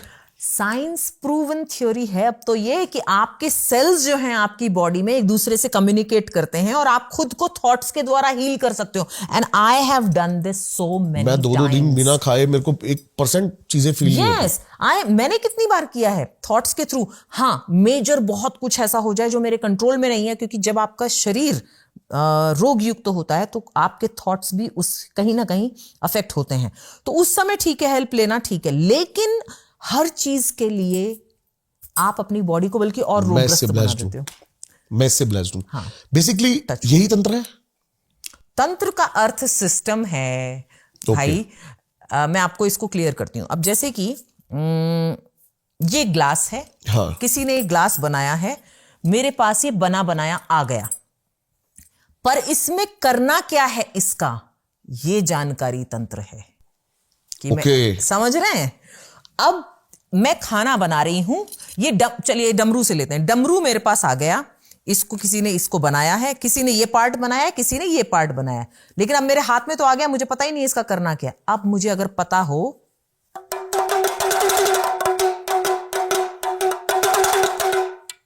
कि इसे बजाना है, क्या बात है, वो पता होना, वो ज्ञान, वो जानकारी तंत्र है। कुकर का आविष्कार तंत्र है। Yes example. यस बिल्कुल।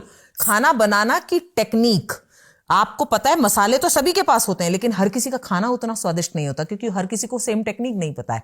तो इसीलिए टेक्निक, बात ही खत्म हो गई। हाथ में जादू तंत्र है। Means technique. हाँ, मसाले हैं, अब मिश्रण कह सकते हैं आप, मसाले का, चावल का, कि कितना कितना किसमें डालें कि ये बिरयानी बन जाए हमारी। इसमें सब्जी कितनी डालें, इसमें मसाले कितने डालें, और इसमें चावल कितने डालें, ये पता होना तंत्र है।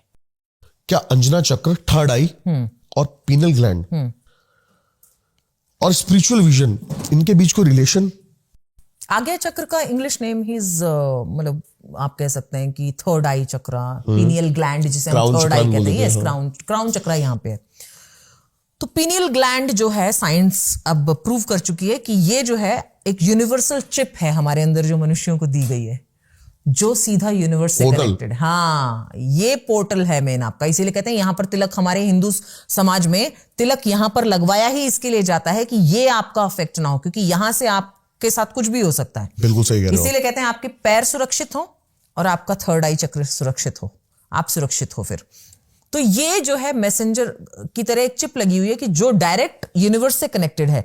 इसी से आप इंफॉर्मेशन डाउनलोड करते हो, इसी से आप जो है इंफॉर्मेशन को वर्ल्ड में स्प्रेड करते हो, इसी से विजन्स आते हैं आपको, इसी से आपका मेडिटेशन और स्ट्रांग होता है, इसी से आप जीवन में बहुत सारी चीजों को, घटनाओं को होने से रोक भी सकते हो और कर भी सकते हो। क्रिएशन, डिस्ट्रक्शन इससे जुड़ा हुआ है। तो विजन्स डेफिनेटली इससे जुड़े हैं, क्योंकि जब आप आंख बंद करते हो तो ये विजन्स यहां से ही शुरू होते हैं वो सारे आने। इसीलिए कहते हैं ये भृगुटी चक्र है हमारा। भृगुटी चक्र के अंदर त्राटक से क्या इंपैक्ट आता है यहाँ पे? जो मेरी प्रैक्टिस है, क्योंकि वो बचपन से वो प्रैक्टिस है, तो हम यहाँ पर जब आंख बंद करके ध्यान लगाते हैं, अब त्राटक की आवश्यकता देखते हैं। हाँ, जैसे बचपन में हमें बहुत देर तक वो एक बिंदु को लगा देते थे, 3 फुट की दूरी पर एक बिंदु लगाया, उसको कंटिन्यू वॉच करते थे, फिर आंख बंद करते थे। वो इंप्रेशन हमें यहाँ दिखना चाहिए। बिल्कुल सही कह रहे हो। अगर वो दिख रहा है तो मतलब हमारा त्राटक सही जा रहा है। तो ये भगवान की कृपा थी, ये मेरा बचपन से पहले ही दिन से मुझे वो इंप्रेशन दिखने लगे। अब मुझे सुबह सूर्य को मैं देखती हूं, बस वो सूर्य का इंप्रेशन, और वो पूरा दिन रहता है मेरे साथ।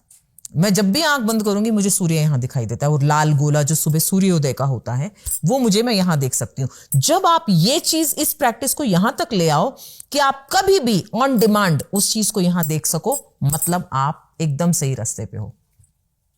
मतलब आपके अंदर वो आ गई, शक्ति आ चुकी है, वो मतलब भगवान ने आपको ब्लेस किया है स्पेशली। मुझे लगता है खुद को देखने की जर्नी भी एक प्रोसेस, शुरुआत कह सकते हैं उसको। बिल्कुल बिल्कुल बिल्कुल। आपको स्वयं से जोड़ना, त्राटक उसमें बहुत अहम भूमिका निभाता है, क्योंकि उस टाइम कोई डिस्ट्रैक्शन नहीं है आपके पास। आप अपने साथ ही हो, अपने लिए हो। आपने देखा होगा जो लोग शुरू शुरू में त्राटक प्रैक्टिस करते हैं, धीरे धीरे अपने आप एक ऐसी आंख बंद होने लगती है, क्योंकि हैवी लगने। कुछ लोग कैंडल लाइट के ऊपर, कुछ लोग दिए की लौ के ऊपर, कुछ लोग बिंदु के ऊपर, धीरे धीरे उनकी आंख बंद होती है, फिर आंख बंद होती है और धीरे धीरे। चलो मैं आपसे एक चीज और पूछता हूँ। मेरे साथ जो प्रॉब्लम बहुत बार होती है जी, जैसे कि ज्यादातर 10 बार में से 7 बार जो सबसे हैवी प्रॉब्लम होती है वो होती है आंखों से आंसू आना। हाँ, बहुत ज्यादा। हाँ, और उसके बाद दिक्कत बनती है 8-9 घंटे बाद सर में दर्द और विजन ब्लर। जब तक सोऊंगा नहीं तब तक विजन ब्लर है। ये इनिशियल स्टेज में हर बार नहीं होता। हाँ, ये इनिशियल स्टेज में होगा, अप्स एंड डाउन्स आप देखोगे इसमें, लेकिन एक बार स्टेबिलिटी आ गई आपकी उसमें फिर नहीं होगा। इसके लिए मॉर्निंग जो कहते हैं सूर्योदय को हमें देखना चाहिए। मुझे ऐसा लगता है कि मैं पल के झपकानी भूल जाता हूँ। पल के झपकाई नहीं जाती त्राटक में? नहीं, मैं फोकस करता हूँ एक जगह। हाँ, तो पलक नहीं झपकानी होती ना त्राटक में। तो फिर तो आंसू आप आएंगे। इंप्रेशन देखोगे नहीं, वो एक इनिशियल स्टेज में ही होता है वो, उसके बाद आंसू नहीं आएंगे आपको। इतना उसके महान बाद- तो शायद नहीं बन पाऊंगा इस नहीं जन्म नहीं में कि बिल्कुल इस कर इंद्री पाएंगे। पे कंट्रोल कर नहीं पाऊं। नहीं कर पाओगे, बिल्कुल कर पाओगे। ये धीरे धीरे अपने आप ऑटोमेटिक आपकी आईज को, ब्रेन को आदत हो जाएगी उस विजन की। ओके। हाँ, उसके इसीलिए कहते हैं कि सुबह का सूर्योदय, त्राटक प्रैक्टिस जो करते हैं उनको सुबह का सूर्योदय जरूर देखना चाहिए, क्योंकि उससे नेत्र में जो प्रेशर आता है ना वो नहीं आएगा, और उससे आपके नेत्र, सुबह के सूर्योदय को देखने से नेत्र भी आपके शार्प होते हैं। और आइज भी कहीं ना कहीं ठीक होती हैं, हाँ वही, नेत्र क्योंकि मेरा शार्प नंबर होंगे। कम हो गया है। हाँ वही, नेत्र शार्प होते हैं, यही बोल रही हूँ मैं। ऐसा होता था जैसे त्राटक देख रहा हूँ, देखे जा रहा हूँ, उसके बाद मैंने थोड़ी देर चश्मा लगाया तो चश्मा ब्लर है, यस यस। लेकिन लेकिन थोड़ी देर बाद फिर वैसे ही ये आपकी ये इनिशियल स्टेज का वो है आपका, जो अभी आप बता रहे हैं ना, मतलब 1-1.5 साल आपने अगर प्रैक्टिस की Exact. है। हाँ Exact. हाँ, ये उस समय का वो है। उसके बाद धीरे धीरे ये चीज बेटर होती जाएगी, धीरे धीरे आप इसके वो मुझे ये लग रहा था आप इनिशियल स्टेज बोलोगे 10-15 दिन लगेगा, नहीं नहीं नहीं नहीं, 1-1.5 साल शुरू का जो होता है। प्रोसेस मतलब लंबा है। हाँ यस यस, ये जीवन भर की प्रैक्टिस है लास्ट क्वेश्चन, जी। और पता नहीं लास्ट क्वेश्चन क्यों रहा, जबकि मैं हर पॉडकास्ट के लिए 8 से 10 क्वेश्चन तैयार करता हूँ। इस पॉडकास्ट के लिए हमने 15 क्वेश्चन तैयार करे थे, लेकिन आई जस्ट होप कि व्यूअर्स जो आपके हैं और जो ऑडियंस आपकी है, हाँ, आपका ये प्रयास सफल हो। मेरी ये बस भगवान से प्रार्थना है कि आप इतनी दूर से आए हैं, आपका ये प्रयास सफल हो। मेरा प्रयास सफल हो गया, क्योंकि मैंने आपसे ये ज्ञान बटोर लिया। मेरा प्रयास ये था। हाँ, जितना अल्प है, जितना मुझे जानती हूँ, ये सब थोड़ा चीजें एडिशनल है अभी फिलहाल, बहुत- जी जी जो अभी विचार है। जी तो तंत्र के थ्रू जी। क्या हम भूत प्रेतों से बचाव अपना कर सकते हैं? हाँ, एनर्जीज जो नकारात्मक ऊर्जाएं हैं जो हमें डिस्टर्ब करती हैं ड्यू टू हमारे पास्ट कर्म के कारण, हमारी कुंडली में ग्रह इस तरह की और वीक, हाँ, जो राहु का प्लेसमेंट है, बुध का प्लेसमेंट है, चंद्र का प्लेसमेंट है, मन का कारक है चंद्र। अब इससे जुड़ी हुई ये चीजें हैं, और राहु राक्षस हम मानते हैं राहु केतु को, उनका प्लेसमेंट बहुत इंपॉर्टेंट होता है हमारी कुंडली में। उसके साथ में चंद्र का प्लेसमेंट, अगर ये ठीक स्थिति में नहीं है तो हम एक विक्टिम बन जाते हैं ऐसे लोगों के संपर्क में आने के कि वो हम पर बार बार अटैक करते हैं। न चाहते हुए भी वो चीजें हमारे साथ होती हैं। कुछ लोगों के घरों में आपने, जैसे हमारी माताजी विक्टिम बन गई वो अघोरी के तंत्र का, और उन साइड कर लिया क्योंकि उनका मानसिक स्थिति बदल गई उस हिसाब से। तो ये बहुत कुछ निर्भर करता है हमारे चार्ट पर भी। पूर्व जन्मों के कर्म हमारे बहुत मैटर करते हैं, प्लस इस जन्म की जो तात्कालिक जन्म है हमारा, इस जन्म की प्रैक्टिस बहुत मैटर करती है। अगर हम इस जन्म, एक तो हमारे उसमें कुंडली में वीक है ग्रह, उसके अलावा हम इस जन्म में कर्म भी खराब कर रहे हैं, तो हम विक्टिम बनना हमारे लिए आसान हो जाता है, क्योंकि हेड स्ट्रांग नहीं है आपका। मेंटली आपका स्ट्रांग होना बहुत जरूरी है, पहला शर्त है इसका। कोई भी तांत्रिक क्रिया, ब्लैक मैजिक भी, ब्लैक मैजिक हो, व्हाइट मैजिक हो, रेड मारण क्रिया, बड़ी से बड़ी कोई। आपको एक उदाहरण देती हूं। हमारे वैष्णव संप्रदाय में भक्ति विनोद ठाकुर रहे हैं परंपरा में, जो प्रभुपाद जी के गुरु, उनको किसी तांत्रिक ने चैलेंज कर दिया था कि मैं तेरे को खत्म कर दूंगा, क्योंकि उन्होंने उससे कहा था, और वो बहुत बड़ा तांत्रिक था, उन्होंने उससे कहा था कि भैया तू ये तंत्र का काम छोड़ दे, क्योंकि वो लोगों को परेशान करता था तंत्र से। तो भक्ति विनोद ठाकुर ने वो चैलेंज एक्सेप्ट किया। उन्होंने कहा मैं सुबह होते होते तेरी मृत्यु हो जाएगी, मैं तेरे पे मारण प्रयोग कर रहा हूं। ये वो तांत्रिक, ये इसका उल्लेख मिलता है प्रभुपाद लीलामृत में। तो भक्ति विनोद ठाकुर जो हैं रात भर भागवतम पढ़ते रहे और जाप करते रहे मंत्र का। वो बोले तुम्हें जो करना है करो, मुझे अपने इष्ट पर बहुत, मतलब मैं उन पर निर्भर करता हूं। तांत्रिक ने उसका पूरा जोर लगा लिया, क्योंकि उसकी वजह से बहुत लोग मरे थे तंत्र की क्रियाओं से, पर उनके ऊपर वो तंत्र क्रिया नहीं चली, क्योंकि इतनी स्ट्रांग ऑरा उनके आसपास क्रिएट हो गई। सुबह वो सारी क्रिया जो उसने रात भर उन पे फेंकी थी, वो सुबह पलट के उस तांत्रिक को खत्म कर दिया उसने। तो आपका अपने इष्ट में विश्वास, आपका हेड स्ट्रांग होना। मैं कुछ भी प्रोटेक्शन नहीं पहनता हूँ, हाँ। और मुझे लगता भी नहीं है कि कर्म ही आपका प्रोटेक्शन है ना, सही कर्म है वही प्रोटेक्शन बन जाते हैं। या तो मेरे दिमाग में भय वास करेगा या कृष्ण। एग्जैक्टली। कृष्ण वास कर रहे हैं तो भय और किसी वो एंटिटी यहां की से मैं औकात भैरव नहीं से है। भी बोलती हूँ ना, कि अभी भैरव की बात की है ना, या तो भय होगा या भैरव। ऑब्वियसली अब वो मैंने अपने मन में ही बिठा ली है, तो स्टूडियो में क्या बिठा के करूंगा मैं?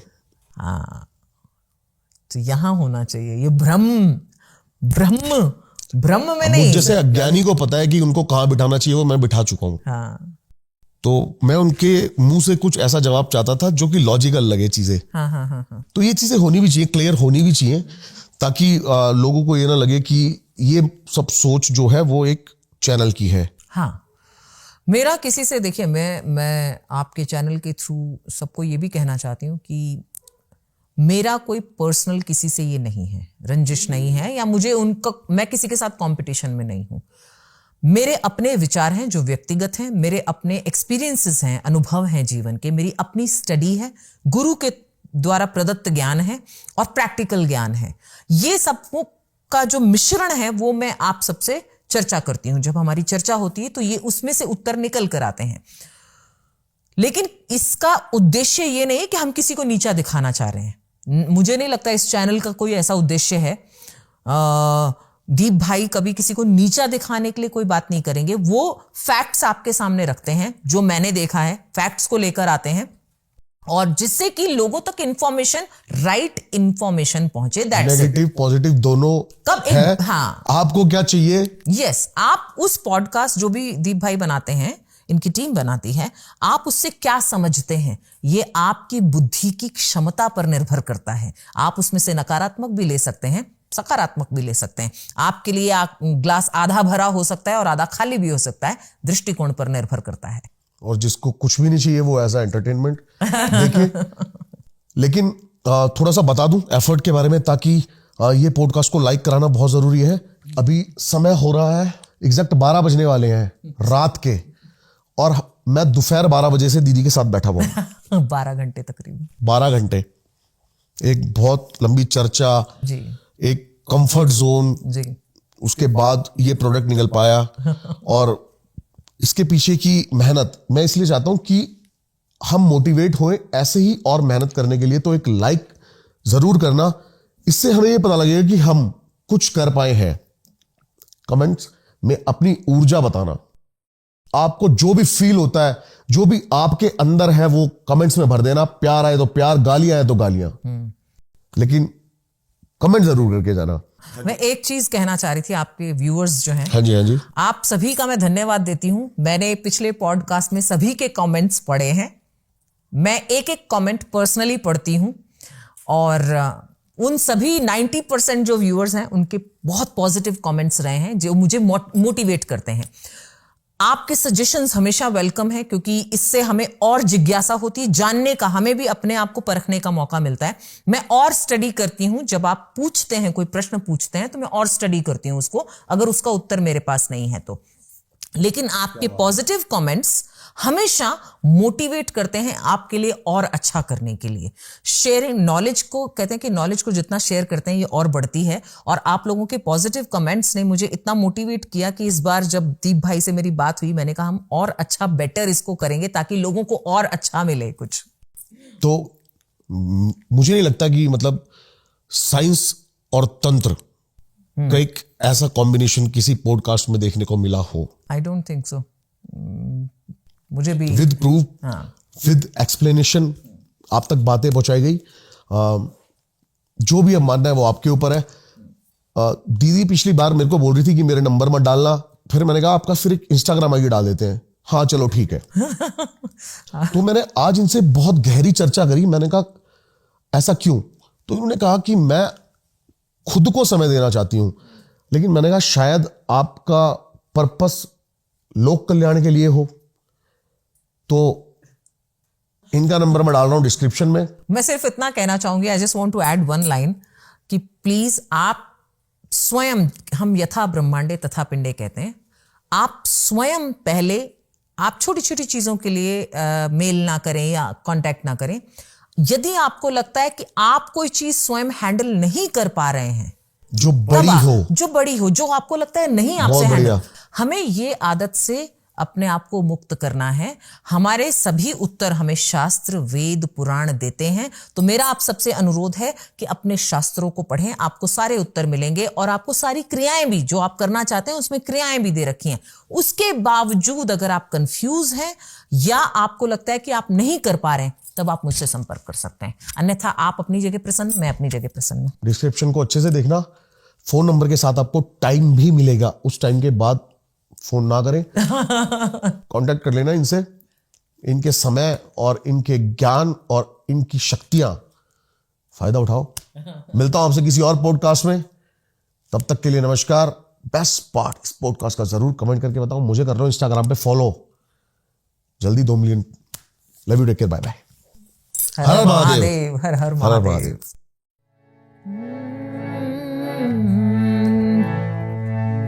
टङ्कं कपालं डमरू त्रिशूलं संबिभ्रति चन्द्रकलावतंसं पिङ्गोर्धकेशोऽसितभीमदष्ट्रा विभूत्य मम भद्रकाली।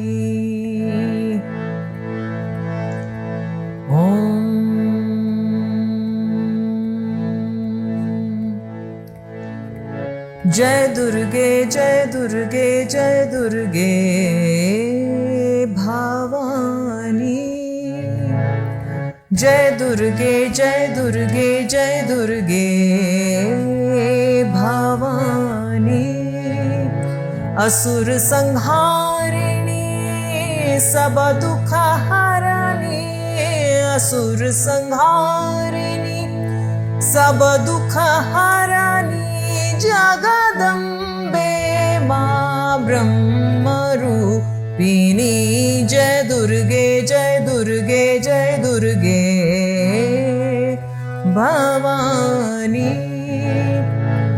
कलिमलनाशिनी कलिमलनाशिनी कलिमलनाशिनी दानवघातिनी।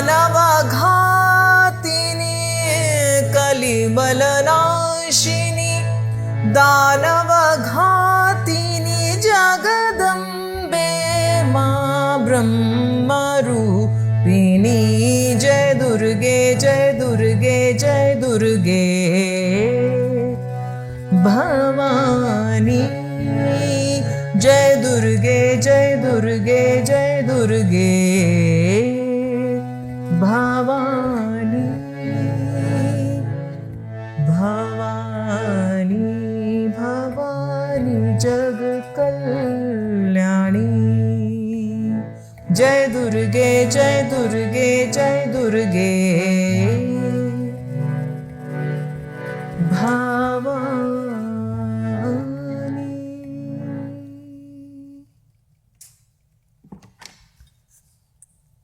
हर हर महादेव।